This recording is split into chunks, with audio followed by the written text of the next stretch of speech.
ವಂದನೆಗಳು ಆಂಟಿ. ಆತ್ಮೀಯರೆಲ್ಲರಿಗೂ ಯೇಸು ಕ್ರಿಸ್ತರ ಪರಿಶುದ್ಧ ನಾಮದಲ್ಲಿ ಪ್ರೀತಿಯ ವಂದನೆಗಳನ್ನು ತಿಳಿಸ್ತಾ ಇದ್ದೇನೆ.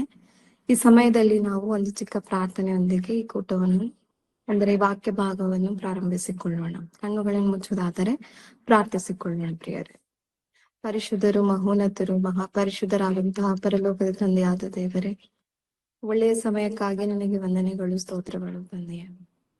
ತಂದೆಯ ಮುಂಜಾನೆ ವೇಳೆಯಲ್ಲಿ ನಿನ್ನ ಒಂದು ಪಾದದ ಸಮ್ಮುಖಕ್ಕೆ ಬಂದು ನನ್ನ ಮಾತುಗಳನ್ನು ಕಲಿಯೋದಕ್ಕೆ ಬೇಕಾದಂತ ಸಹಾಯವನ್ನು ಮಾಡಿಕೊಟ್ಟದಕ್ಕಾಗಿ ನಿನಗೆ ವಂದನೆಗಳು, ಸ್ತೋತ್ರಗಳು ತಂದೆ. ಈ ದಿನ ನಮಗೆ ಹೊಸದಾಗಿ ಕಾಣುವುದಕ್ಕೆ ಸಹಾಯಿಸಿದಕ್ಕಾಗಿ ಪ್ರಾರಂಭವಾಗಿ ನಿನಗೆ ವಂದನೆಗಳನ್ನು ತಿಳಿಸುತ್ತಾ ಮತ್ತು ನಿಮ್ಮ ವಾಕ್ಯಗಳನ್ನ ತಿಳಿದುಕೊಂಡವರಾಗಿ ತಂದೆ ಅದನ್ನ ಗ್ರಹಿಸಿ ಅದನ್ನ ಪರಿಶೋಧಿಸಿ ನಮ್ಮ ಜೀವಿತದಲ್ಲಿ ಅದನ್ನ ತಂದೆ ಕಾರ್ಯರೂಪಕ್ಕೆ ತರಲಿಕ್ಕೆ ಬೇಕಾಗಿರುವಂತ ಸಕಲ ರೀತಿಯಾದಂತಹ ನಿಮ್ಮ ಆತ್ಮರ ಸಹಾಯವನ್ನ, ಪ್ರತಿಯೊಬ್ಬರಿಗೆ ಮಾರ್ಗದರ್ಶನವನ್ನ, ಬೇಕಾದಂತಹ ಸಕಲವನ್ನ ತಂದೆ ನಿಮ್ಮ ಮಕ್ಕಳಿಗೆ ಒದಗಿಸಿಕೊಡಿ ತಂದೆ.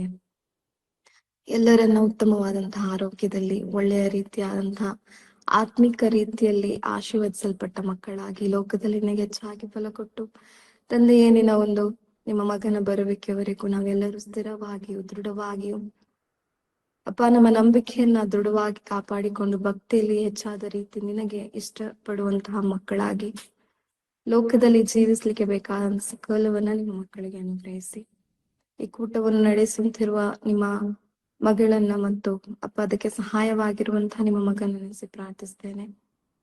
ಮತ್ತು ತಂದೆ ಅವಕಾಶವನ್ನು ಕೊಟ್ಟಿರುವಂತಹ ಸಹಪಾಲಕರನ್ನು ನೆನೆಸಿ ಪ್ರಾರ್ಥಿಸ್ತೇನೆ. ಅವರ ಪ್ರಯಾಣದಲ್ಲಿ ಸಹ ಜೊತೆಗಾರರಾಗಿದ್ದು ಅವರು ಹೋಗ್ತಿರುವಂತಹ ಪಟ್ಟಣದಲ್ಲಿಯೂ ಸಹ ನಡೆಯುವಂತಹ ಸ್ವಾರ್ಥ ಸೇವೆಯಲ್ಲಿ ಒಳ್ಳೆಯ ರೀತಿಯಲ್ಲಿ, ಅದ್ಭುತ ರೀತಿಯಲ್ಲಿ ನೀವು ನಡೆಸಬೇಕಾಗಿ ಪ್ರಾರ್ಥಿಸ್ತೇನೆ. ಎಲ್ಲವನ್ನೇ ಪರಿಶುದ್ಧ ನಾಮದಲ್ಲಿ ಪ್ರಾರ್ಥಿಸಿ ಹೊಂದಿಕೊಳ್ಳುತ್ತೇನೆ ತಂದೆಯೇ, ಆಮೆನ್. ಆತ್ಮೀಯರೆಲ್ಲರಿಗೂ ಮತ್ತೊಮ್ಮೆ ಯೇಸು ಕ್ರಿಸ್ತರ ಪರಿಶುದ್ಧ ನಾಮದಲ್ಲಿ ಪ್ರೀತಿಯ ವಂದನೆಗಳನ್ನು ತಿಳಿಸ್ತಾ ಇದ್ದೀನಿ ಪ್ರಿಯರೇ. ಇವತ್ತಿನ ದಿನದಲ್ಲಿ ನಾವು ನೋಡ್ಲಿಕ್ಕಿರುವಂತಹ ಅಂಶದ ಹೆಸರು ಬಂದು ಜ್ಞಾನ ಮತ್ತು ಕಾರ್ಯ, ಭಕ್ತಿ ಜೀವನದ ಆಧಾರ ಸ್ತಂಭಗಳು. ಜ್ಞಾನ ಮತ್ತು ಕಾರ್ಯ ಅಥವಾ ಕ್ರಿಯೆಗಳು ಭಕ್ತಿಯ ಜೀವನದ ಆಧಾರ ಸ್ತಂಭ, ಮುಖ್ಯ ಸ್ತಂಭ ಎನ್ನುವಂತಹ ಈ ಅಂಶವನ್ನು ಇವತ್ತಿನ ದಿನದಲ್ಲಿ ನಾನು ನಿಮ್ಮ ಸಂಗಡ ಮಾತನಾಡ್ಲಿಕ್ಕಿದ್ದೇನೆ ಪ್ರಿಯರೇ. ಪ್ರಾರಂಭವಾಗಿ ನಿಜವಾಗಲೂ ಸತ್ಯವೇದ ನಮಗೆ ಅರ್ಥವನ್ನ ಹೇಗೆ ತಿಳಿಸ್ತಾ ಇದೆ? ಮೊದಲನೇದಾಗಿ ಜ್ಞಾನದ ಅರ್ಥವನ್ನಾಗಿರಲಿ, ನಿಜವಾಗಲೂ ಕ್ರಿಯೆ ಎಂದರೆ ಏನು ಎಂಬ ಈ ಅರ್ಥವನ್ನಾಗಲಿ,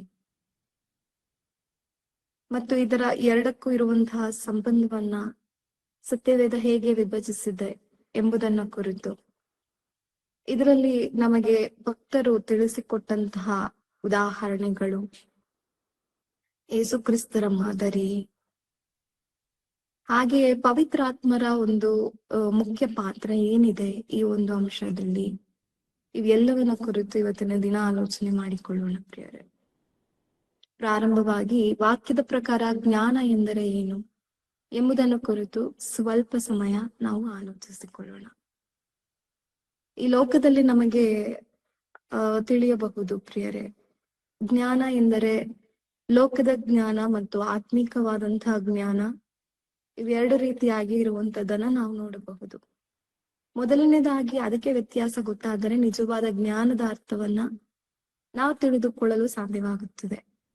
ಸೊ ಮೊದಲನೇದಾಗಿ ಲೋಕ ಪ್ರಕಾರ ಜ್ಞಾನ ಎಂದರೆ ಏನು? ಈ ಲೋಕದಲ್ಲಿ ಅನೇಕ ಟೆಕ್ನಾಲಜೀಸ್ ಇದೆ ಪ್ರಿಯರೇ, ಅನೇಕ ವಿದ್ಯೆಗಳು ಇದೆ, ಅನೇಕ ಕೋರ್ಸ್ಗಳು ಇದೆ, ಅನೇಕ ಕೌಶಲತೆಗಳು ಇದೆ, ನಿಪುಣತೆಗಳು ಉಂಟು. ಸೊ ಇದೆಲ್ಲವನ್ನ ನಾವು ಕೇವಲ ಯಾವ ಒಂದು ನಮ್ಮ ಜಾಣ್ಮೆಯಿಂದ, ನಮ್ಮ ಬುದ್ಧಿಯಿಂದ, ದೇವರು ಕೊಟ್ಟಂತಹ ಜ್ಞಾನದಿಂದ ಎಲ್ಲವನ್ನು ನಾವು ಏನ್ ಮಾಡಬಹುದು? ಕಲ್ತುಕೊಳ್ಳಬಹುದು, ತಿಳಿದುಕೊಳ್ಳಬಹುದು.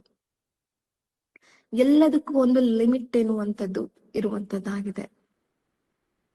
ಮತ್ತು ನಾವು ಹೆಚ್ಚಾಗಿ ಲೋಕದ ಜ್ಞಾನವನ್ನ ನಾವು ಅಪೇಕ್ಷಿಸಿ ನಾವು ಅದರಲ್ಲೇ ನಾವು ಹೆಚ್ಚಾದ ಒಂದು ಕಾರ್ಯಗಳನ್ನ ಅದರಲ್ಲೇ ನಮ್ಮನ್ನ ಹೆಚ್ಚಿಸಿಕೊಳ್ಳುವುದು, ಉಬ್ಬಿಸಿಕೊಳ್ಳುವುದು ಮಾಡುವುದರಿಂದ ನಮಗೆಲ್ಲವೂ ತಿಳಿದಿದೆ ಎನ್ನುವಂತ ಅಹಂಕಾರ ನಮ್ಮಲ್ಲಿ ಬರುವಂತದ್ದು ನಾವು ಕಾಣಬಹುದು. ಆದ್ರೆ ಆತ್ಮಿಕ ಜ್ಞಾನಕ್ಕೆ ಆ ಲಕ್ಷಣಗಳು ಇರುವುದಿಲ್ಲ. ಯಾಕೆಂದರೆ ಆತ್ಮಿಕ ಜ್ಞಾನಕ್ಕೆ ಆಧಾರವಾಗಿ ನಾವು ದೇವರನ್ನ ಮುಖ್ಯವಾಗಿ ನಾವು ನಿಲ್ಲಿಸಿಕೊಳ್ಳುವಂಥದ್ದು, ದೇವರ ಒಂದು ಭಯ ಭಕ್ತಿಯ ರೂಪದಿಂದ, ವಿಧೇಯತೆಯ ರೂಪದಿಂದ ನಾವು ದೈವಿಕ ಜ್ಞಾನವನ್ನ ಸಂಪಾದಿಸಿಕೊಳ್ಳುವಂಥದ್ದು. ಈ ದೈವಿಕ ಜ್ಞಾನದಿಂದ ಸಂಪಾದಿಸಿಕೊಳ್ಳುವಂತ ಈ ಜ್ಞಾನವನ್ನ ನಾವು ಯಾರಾದ್ರೂ ಪಡೆದುಕೊಳ್ಳುವುದಾದರೆ ಖಂಡಿತವಾಗಿ ಇದು ಲೋಕದ ಜ್ಞಾನವನ್ನು ಮತ್ತು ದೇವರನ್ನು ತಲುಪುವುದಕ್ಕೆ, ದೇವರನ್ನ ಮತ್ತೆ ನಾವು ಸೇರಿಕೊಳ್ಳುವುದಕ್ಕೆ ಬೇಕಾದಂತಹ ಸಕಲ ರೀತಿಯಾದಂತಹ ಜ್ಞಾನದ ಒಂದು ಬೆಳವಣಿಗೆ, ಅಭಿವೃದ್ಧಿಯನ್ನ ನಾವು ನಮ್ಮ ಜೀವಿತದಲ್ಲಿ ಮುಖ್ಯವಾಗಿ ಕಾಣಬಹುದು. ಲೋಕದ ಜ್ಞಾನವು ಒಂದು ಲಿಮಿಟ್ ಅನ್ನ ಮಾಡಿಕೊಂಡಿರುತ್ತದೆ, ಆದ್ರೆ ಈ ಜ್ಞಾನಕ್ಕೆ ಲಿಮಿಟ್ ಎನ್ನುವುದು ಇರುವುದಿಲ್ಲ. ಇದು ಎಷ್ಟು ಆಳವಾಗಿ ನಮ್ಮನ್ನ ಎತ್ತರವಾಗಿ ಕರೆದುಕೊಂಡು ಹೋಗುತ್ತದೆ ಎಂಬುದಾಗಿ ನಾವು ಆಲೋಚಿಸಿದರೆ, ನಮ್ಮ ಜೀವನ ಪರ್ಯಂತರ ನಾವು ದೇವರನ್ನ ಕುರಿತು, ಅವರಲ್ಲಿರುವ ಜ್ಞಾನವನ್ನ ಕುರಿತು ನಾವು ತಿಳಿದುಕೊಳ್ಳಲು, ಅರ್ಥ ಮಾಡಿಕೊಳ್ಳಲು ಹೋದ್ರೆ ನಮ್ಮ ಜೀವಿತದ ಅವಧಿ ಸಾಕಾಗುವುದಿಲ್ಲ. ಅಂತಹ ಉತ್ತಮ ಜ್ಞಾನಕ್ಕೆ ದೇವರು ನಮ್ಮನ್ನ ಸೇರಿಸುವಂತದ್ದು.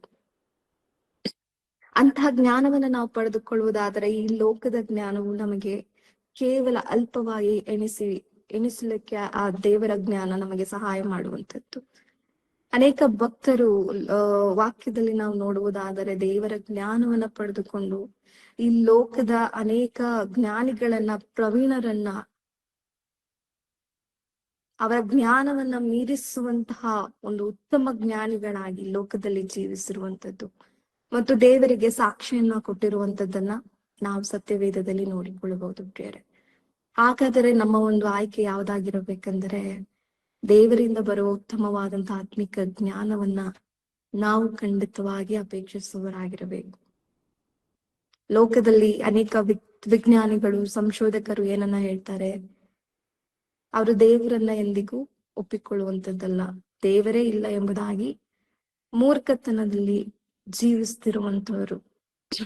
ನಾವಾದರೂ ದೇವರ ಒಂದು ಭಯಭಕ್ತಿಯಿಂದ ಜ್ಞಾನವನ್ನ ಪಡೆದುಕೊಂಡ ನಾವು ನಮ್ಮ ಜೀವಿತದಲ್ಲಿ ನಾವು ಹೇಗೆ ಇರಬೇಕು, ಅದನ್ನ ಹೇಗೆ ಕಾರ್ಯರೂಪದಲ್ಲಿ ತಂದು ದೇವರನ್ನ ಮಹಿಮೆ ಪಡಿಸಬಹುದು, ಹಾಗೆಯೇ ನಮ್ಮ ಒಂದು ಜೀವಿತದ ಒಂದೊಂದು ಕ್ಷಣದಲ್ಲಿಯೂ ನಾವು ದೇವರನ್ನ ಮಹಿಮೆ ಪಡಿಸುವಂತ ಜೀವಿತವನ್ನ ಹೇಗೆ ಜೀವಿಸಬೇಕು, ಈ ರೀತಿಯಾದ ಆಲೋಚನಾತ್ಮಕವಾದಂತ ಈ ಸಂದೇಶವನ್ನ ತಿಳಿಸುವುದ್ರ ಮೂಲಕ ನಮ್ಮ ಒಂದು ಜೀವಿತದಲ್ಲಿ ನಾವು ಏನನ್ನ ಕಲಿತಾ ಇದ್ದೇವೆ. ಬರೀ ಜ್ಞಾನ ಮಾತ್ರವೇ ಇದ್ದರೆ, ಕ್ರಿಯೆ ಇಲ್ಲದೆ ಇದ್ದರೆ ಅದು ಹೇಗೆ ಇರುತ್ತದೆ, ಹೇಗೆ ವರ್ತಿಸುವಂಥದ್ದು, ಎರಡು ಹೇಗೆ ನಮ್ಮ ಜೀವಿತಕ್ಕೆ, ಆತ್ಮಿಕ ಜೀವಿತಕ್ಕೆ ಮುಖ್ಯ ಆಧಾರ ಸ್ತಂಭಗಳಾಗಿ ಇರುತ್ತದೆ. ಇದೆಲ್ಲವನ್ನ ಇವತ್ತಿನ ದಿನದಲ್ಲಿ ನಾವು ಆಲೋಚಿಸುತ್ತಿದ್ದೇವೆ ಪ್ರಿಯರೇ. ಹಾಗಾದರೆ ಈ ಜ್ಞಾನ ಎಂಬುದನ್ನ ನಾವು ಸತ್ಯವೇದದಲ್ಲಿ ನಾವು ನೋಡುವಾಗ, ಇದನ್ನ ಸಂಶೋಧಕರು ಗ್ರೀಕ್ ಹಾಗೂ ಹಿಬ್ರಿಯು ಭಾಷೆಯಲ್ಲಿ ಅದರ ಅರ್ಥವನ್ನ, ಅದರ ಮೂಲ ತತ್ವವನ್ನ ಹುಡುಕುವಾಗ, ಹಿಬ್ರಿಯು ಭಾಷೆಯಲ್ಲಿ ದಾಗ್ ಎಂಬ ಒಂದು ಪದವನ್ನ, ಗ್ರೀಕ್ ಭಾಷೆಯಲ್ಲಿ ಗ್ನೋಸಿಸ್ ಎಂಬ ಒಂದು ಈ ಪದವಾಗಿ ಆಲೋಚಿಸಿದಾಗ, ಇದು ಕೇವಲ ವಿದ್ಯೆಗೆ ಸಂಬಂಧಪಟ್ಟ ಜ್ಞಾನವಲ್ಲ. ಸತ್ಯವೇದದಲ್ಲಿ ದೇವರು ಜ್ಞಾನ ಎಂಬ ಒಂದು ಪದಕ್ಕೆ ಇಟ್ಟಿರುವಂತಹ ಅರ್ಥವು ಬರೀ ವಿದ್ಯೆಗೆ ಸೀಮಿತವಾಗಿರುವಂತದ್ದಲ್ಲ, ಅದಕ್ಕೆ ಅನೇಕ ಅರ್ಥಗಳನ್ನ ವಾಕ್ಯವು ನಮಗೆ ತಿಳಿಸೋದಕ್ಕೆ ಹೊರಟಿದೆ ಎಂಬುದನ್ನ ಕುರಿತು ಇವಾಗ ನಾವು ನೋಡಿಕೊಳ್ತಿದ್ದೇವೆ ಪ್ರಿಯರೇ. ಹಾಗಾದರೆ ನಮ್ಮ ಒಂದು ಜ್ಞಾನದಿಂದ ನಾವು ಎಂದಿಗೂ ಸತ್ಯವೇದವನ್ನು ಆಲೋಚಿಸಬಾರದು. ಯಾಕೆಂದರೆ ಇದರಲ್ಲಿರುವಂತಹ ಅನೇಕ ಆಳವಾದಂತಹ ಅರ್ಥ ಮನುಷ್ಯನ ಜ್ಞಾನಕ್ಕೆ ಮೀರಿರುವಂತದ್ದು. ನಾವು ಖಂಡಿತವಾಗಿ ಒಂದು ವಾಕ್ಯವನ್ನು ಓದ್ಬೇಕಾದ್ರೆ ಪ್ರಾರ್ಥನೆ ಒಂದಿಗೂ, ಪವಿತ್ರಾತ್ಮರ ಸಹಾಯದೊಂದಿಗೂ ನಾವು ಯಾವಾಗ ಓದ್ತೀವಿ, ವಾಕ್ಯದಲ್ಲಿ ಯಾವ ಅರ್ಥದಲ್ಲಿ ಬರ್ಸಿದ್ದಾರೆ ದೇವರು, ಖಂಡಿತವಾಗಿ ಅದೇ ಅರ್ಥದಿಂದ ನಾವು ಅರ್ಥ ಮಾಡಿಕೊಳ್ಳಲು ಸಾಧ್ಯವಾಗುತ್ತದೆ.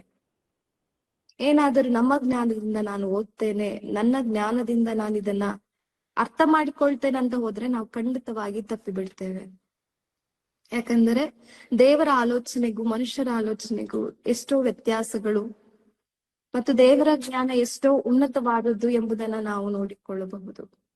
ಆ ಉನ್ನತ ಜ್ಞಾನವನ್ನು ಬರೆಸಿರುವಾಗ ಅವರು ಕೊಟ್ಟಂತ ವಿಶೇಷವಾದಂತಹ ದೈವಿಕ ಜ್ಞಾನವನ್ನ ಮತ್ತು ಮನೋನೇತ್ರಗಳು ನಮಗೆ ಬೆಳಗಲ್ಪಟ್ಟು ಆ ದೈವಿಕ ಜ್ಞಾನವನ್ನ ನಾವು ಅವಲಂಬಿಸಿ ಪವಿತ್ರಾತ್ಮರ ಸಹಾಯದಿಂದ ಯಾವಾಗ ಒಂದು ವಾಕ್ಯವನ್ನು ಅಥವಾ ಸತ್ಯವೇದ ಪಾರಾಯಣ ನಾವು ಮಾಡಿದಾಗ, ಸಂಶೋಧನೆ ಮಾಡಿದಾಗ ಖಂಡಿತವಾಗಿ ಅದರಲ್ಲಿ ಉತ್ತಮ ರೀತಿಯಾದಂತಹ ಅದ್ಭುತವಾದ ಮೈಂಡ್ ಬ್ಲೋಯಿಂಗ್ ಆದಂತಹ ಒಂದು ಆನ್ಸರ್ಸ್ ಅನ್ನ, ಒಂದು ಉತ್ತರವನ್ನ, ಒಂದು ಆಲೋಚನಾತ್ಮಕವಾದಂತಹ ಒಳ್ಳೆಯ ವಿಷಯಗಳನ್ನ ನಾವು ತಿಳಿದುಕೊಳ್ಳಬಹುದು.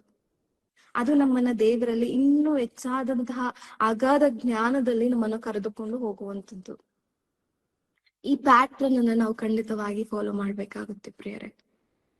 ಯಾಕಂದ್ರೆ ನಮ್ಮ ಒಂದು ಆಲೋಚನೆಯಲ್ಲಿ ನಾವು ಆಲೋಚಿಸಿದಾಗ ಅನೇಕ ವಿಷಯಗಳನ್ನ ಕುರಿತು ನಮ್ಮ ಜ್ಞಾನ ಅದು ಅಷ್ಟು ಮಟ್ಟಕ್ಕೆ ಹೋಗದೆ ವಾಕ್ಯವೇ ತಪ್ಪಾಗಿದೆ ಎಂಬುದಾಗಿ ಕೆಲವರು ಅಂದ್ಕೊಂಡು ಬಿಡ್ತಾರೆ. ಅದಾಗ್ಬಾರ್ದಂದ್ರೆ ಖಂಡಿತವಾಗಿ ಈ ಪ್ಯಾಟ್ರನ್ ಫಾಲೋ ಆಗ್ಬೇಕಾಗುತ್ತದೆ ನಿಜವಾಗಲು. ಅದೇ ರೀತಿಯಾಗಿ ಜ್ಞಾನಕ್ಕೆ ಏನೆಲ್ಲ ಒಂದು ಅರ್ಥಗಳನ್ನು ದೇವರು ಕೊಡ್ತಾ ಇದ್ದಾರೆ, ವಾಕ್ಯದಲ್ಲಿ ಬರೆಸಿದ್ದಾರೆ ಅಂತ ನಾವು ಆಲೋಚಿಸಿದಾಗ ಈ ಜ್ಞಾನವು ಬಂದು ಅನೇಕ ರೀತಿಯಾದ ತಿಳುವಳಿಕೆ, ಇದರಲ್ಲಿರುವಂತಹ ಒಳನೋಟ, ವಿವೇಕ, ಆತ್ಮಿಕ ಗ್ರಹಿಕೆ, ಇವುಗಳನ್ನ ಕುರಿತು ಸತ್ಯವೇದ ನಮಗೆ ತಿಳಿಸಿಕೊಡುವಂತದನ್ನ ವಾಕ್ಯಗಳಲ್ಲಿ ನಾವು ನೋಡಿಕೊಳ್ಳಬಹುದು.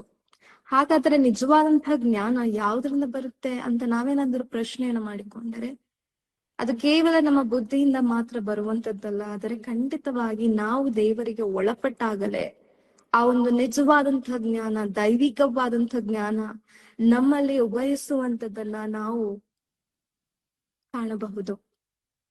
ಹಾಗಾದರೆ ಒಂದು ವಚನವನ್ನ ನಾವು ಓದಿಕೊಳ್ಳೋಣ ಪ್ರಿಯರೇ. ಜ್ಞಾನೋಕ್ತಿಯ ಪುಸ್ತಕ 1ನೇ ಪ್ರಾರಂಭದ ಅಧ್ಯಾಯದ 7ನೇ ವಚನವನ್ನ ನಾವು ನೋಡಿಕೊಳ್ಳುವಾಗ ಅದರಲ್ಲಿ ಬರೆಸಲ್ಪಟ್ಟಿದೆ, ಯಾವುದರ ನಿಮಿತ್ತವಾಗಿ ದೇವರು ನಮಗೆ ಜ್ಞಾನನ ಕೊಡ್ತಾ ಇದ್ದಾರೆ ಎಂಬುದಾಗಿ.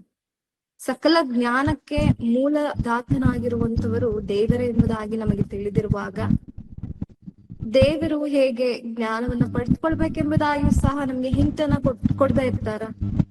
ಪ್ರಶ್ನಿಸಿಕೊಳ್ಳುವಾಗ ಖಂಡಿತವಾಗಿಯೂ ಇಲ್ಲ ಪ್ರಿಯರೇ. ಜ್ಞಾನವೆಂದರೆ ಏನು, ಅದನ್ನ ಹೇಗೆ ಸಂಪಾದಿಸಿಕೊಳ್ಳಬೇಕು ಎಂಬುದಾಗಿಯೂ ಸಹ ದೇವರು ವಾಕ್ಯದಲ್ಲಿ ನಮಗೆ ತಿಳಿಸಿಕೊಟ್ಟಿರುವಂತದ್ದು. ಜ್ಞಾನೋಕ್ತಿಯ ಪುಸ್ತಕ ಪ್ರಾರಂಭದ ಅಧ್ಯಾಯದ 7ನೇ ವಚನವನ್ನ ನಾವು ಓದಿಕೊಳ್ಳೋಣ. ಯೆಹೋವನ ಭಯವೇ ತಿಳುವಳಿಕೆಗೆ ಮೂಲವು, ಮೂರ್ಖರಾದರೂ ಜ್ಞಾನವನ್ನು ಶಿಕ್ಷೆಯನ್ನು ಅಸಡ್ಡೆ ಮಾಡುವರು. ಸಾಕು ಪ್ರಿಯರೇ. ವಚನದಲ್ಲಿ ನಾವು ನೋಡುವಾಗ ದೇವರಲ್ಲಿ ಇರುವಂತಹ ಭಯಭಕ್ತಿ, ಇದರ ಮೂಲಕವೇ ನಮಗೆ ತಿಳುವಳಿಕೆ, ಜ್ಞಾನ ಇವೆಲ್ಲವೂ ಸಹ ಉಂಟಾಗುವಂಥದ್ದು.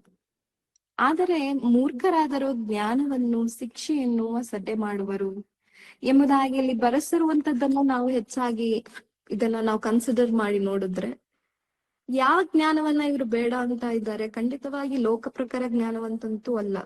ಆದರೆ ದೇವರಿಂದ ಬರುವಂತಹ ಆ ಭಯಭಕ್ತಿಯಿಂದ ನಾವು ಯಾವ ಜ್ಞಾನವನ್ನ ಸಂಪಾದಿಸಿಕೊಳ್ತಾ ಇದ್ದೇವೆ, ಈ ಜ್ಞಾನ ಈ ಮೂರ್ಖರಿಗೆ ಬೇಡ ಅಂತೆ. ಯಾಕಂತ ಪ್ರಶ್ನಿಸಿಕೊಳ್ಳುವಾಗ ನಾವ್ ಯಾವಾಗ ದೇವರಿಗೆ ಭಯ ಪಡ್ತೇವೋ ನಮ್ಮಲ್ಲಿರುವಂತ ಪಾಪದ ಜೀವಿತವು ಸಹ ಅದೇ ರೀತಿಯಾಗಿ ನಾವು ಬಿಟ್ಟು ಬಿಡ್ತೇವೆ. ಪಾಪದ ಜೀವಿತವನ್ನು ಸಂಪೂರ್ಣವಾಗಿ ಬಿಟ್ಟರೆ ನಾವು ಸಂಪೂರ್ಣವಾಗಿ ದೇವರೊಳಗೆ ಬರೋದಕ್ಕೆ ಸಾಧ್ಯವಾಗುತ್ತದೆ. ಆದ್ರೆ ಈ ಮೂಢರಿಗೆ ಇದು ಅರ್ಥವಾಗ್ತಿಲ್ಲ. ಯಾಕೆಂದ್ರೆ ಅವರು ಪಾಪವನ್ನು ಹೆಚ್ಚಾಗಿ ಪ್ರೀತಿಸುವಂತದ್ದು, ದೇವರಿಗಿಂತ ಹೆಚ್ಚಾಗಿ ಪಾಪವನ್ನು ಕುರಿತು ಹೆಚ್ಚಾಗಿ ಇವರು ಆಲೋಚನೆ ಉಳ್ಳುವಂತ ಜೀವಿತವನ್ನು ಮಾಡುವವರು. ಎಂದಿಗೂ ದೇವರ ಭಕ್ತಿಯಲ್ಲಿ ಭಯದಲ್ಲಿ ಬಾರದೆ ಆ ಪಾಪದಲ್ಲೇ ಇದ್ದುಕೊಂಡು ಏನ್ ಮಾಡ್ತಿದ್ದಾರೆ? ದೇವರನ್ನ ಅಸಡ್ಡೆ ಮಾಡ್ತಾ ಇದ್ದಾರೆ. ದೇವರಿಂದ ಬರುವಂತ ಜ್ಞಾನವನ್ನ, ಭಕ್ತಿಯನ್ನ, ಶಿಕ್ಷೆಯನ್ನ ಇವರು ಅಸಡ್ಡೆ ಮಾಡ್ತಿದ್ದಾರೆ ಎಂಬುದಾಗಿ ವಾಕ್ಯದಲ್ಲಿ ಸ್ಪಷ್ಟವಾಗಿ ತಿಳಿಸ್ಕೊಡ್ತಾ ಇದೆ ಪ್ರಿಯರೇ. ಹಾಗಾದರೆ ನಿಜವಾಗಲೂ ನಮ್ಮ ಜೀವಿತದಲ್ಲಿ ಏನಾದರೂ ನಾವು ದೇವರ ಭಕ್ತಿಗೆ ಭಯಕ್ಕೆ ಒಳಪಡದೆ ಹೇಗಾದರೂ ಏನಾದರೂ ಪಾಪದಲ್ಲಿ ಇರ್ಬೇಕಂತ ಆಲೋಚನೆಯನ್ನ ಮಾಡಿಕೊಂಡು ನಮಗೆ ದೇವರು ಕೊಟ್ಟಿರೋ ಜ್ಞಾನವೇ ಸಾಕು, ಲೋಕದ ಜ್ಞಾನವೇ ಸಾಕೆಂಬುದಾಗಿ ನಮ್ಮನ್ನು ನಾವು ಲಿಮಿಟ್ ಮಾಡಿಕೊಂಡಿದ್ದರೆ ಖಂಡಿತವಾಗಿ ಇವತ್ತಿನ ದಿನ ಇದೊಂದು ಆಲೋಚನೆಯನ್ನ ನಾವು ಮಾಡಿಕೊಂಡವರಾಗಿ ನಿಜವಾಗಲೂ ದೇವರಲ್ಲಿರುವಂತಹ ಒಳ್ಳೆಯ ಉತ್ತಮ ಜ್ಞಾನ, ಅದು ಸರ್ವ ಸಂಪೂರ್ಣತೆಗೆ ನಮ್ಮನ್ನ ಕರೆದುಕೊಂಡು ಹೋಗುವಂತಹ ಜ್ಞಾನವನ್ನ ನಾವೆಲ್ಲರೂ ಸಹ ಅಪೇಕ್ಷಿಸುವವರಾಗಿರ್ಬೇಕು ಪ್ರಿಯರೇ. ಆಗಲೇ ಯಾವಾಗ ದೇವರ ಭಯದಲ್ಲಿ ನಾವು ಜೀವಿಸ್ತೇವೆ, ದೇವರ ಭಕ್ತಿಯಲ್ಲಿ ನಾವು ಒಳಪಟ್ಟು ಆತನ ಒಂದು ಮಾತುಗಳನ್ನ ನಾವು ಆಲೋಚಿಸುವುದಕ್ಕೂ ಆತನ ಹಾಗೆ ನಾವು ಇರುವುದಕ್ಕೆ ನಾವು ಯಾವಾಗ ಪ್ರಾರಂಭಿಸ್ತೇವೋ ಅಲ್ಲಿಯೇ ನಮ್ಮ ಮನೋನೇತ್ರಗಳು ಬೆಳಗಲ್ಪಟ್ಟು ದೇವರು ಅವರ ಒಂದು ಜ್ಞಾನ ಸಂಪನ್ಮೂಲನಾಗಿರುವಂತ ಆತನು ಅವರ ಜ್ಞಾನವನ್ನ ನಮ್ಮಲ್ಲಿ ಅನುಗ್ರಹಿಸುವಂಥದ್ದು. ಈ ಜ್ಞಾನವು ಈ ಲೋಕ ಎಂದಿಗೂ ಬೀಟ್ ಮಾಡುವಂತದ್ದು ಜ್ಞಾನವಾಗಿರುವುದೇ ಇಲ್ಲ. ಇದು ಸರ್ವ ಉತ್ತಮವಾದಂಥದ್ದು, ಉತ್ಕೃಷ್ಟವಾದಂತಹ ಈ ಜ್ಞಾನವನ್ನ ದೇವರು ಕೊಟ್ಟಾಗ ಈ ಲೋಕದ ಯಾವುದೇ ಪಾಂಡಿತ್ಯವನ್ನ, ಯಾವುದೇ ಟೆಕ್ನಾಲಜಿಸನ್ನ ಓವರ್ಕಮ್ ಮಾಡುವಂತ ಅಷ್ಟು ಉತ್ತಮವಾದಂತಹ ಬುದ್ಧಿಯನ್ನ, ವಿವೇಕವನ್ನ, ತಿಳುವಳಿಕೆಯನ್ನ ದೇವರು ನಮಗೆ ಅನುಗ್ರಹಿಸುವಂತದ್ದು ಎಂಬುದಾಗಿ ತಿಳಿಸ್ತಾ ಮುಂದಿನ ವಚನದಲ್ಲಿ ನಾವು ಹೋಗುವಾಗ ಈ ಈ ಒಂದು ವಚನದಲ್ಲಿ ನಾವ್ ಏನನ್ನ ತಿಳಿದುಕೊಂಡಿದೀವಿ ಅಂತಾನೆ ಹೇಳಿದ್ರೆ, ಇದರಲ್ಲಿ ನಾವು ದೇವರಲ್ಲಿಟ್ಟಿರುವಂತ ಭಯಭಕ್ತಿಯಿಂದ, ಗೌರವದಿಂದ, ನಂಬಿಕೆಯಿಂದ, ಆ ವಿಧೇಯತೆ, ಆ ಒಳಪಡುವಿಕೆಯಿಂದ ದೇವರು ಜ್ಞಾನವನ್ನ ಕೊಡ್ತಾ ಇದ್ದಾರೆ ಎಂಬುದನ್ನ ನಾವು ತಿಳಿದುಕೊಂಡಿದ್ದೇವೆ ಪ್ರಿಯರೇ.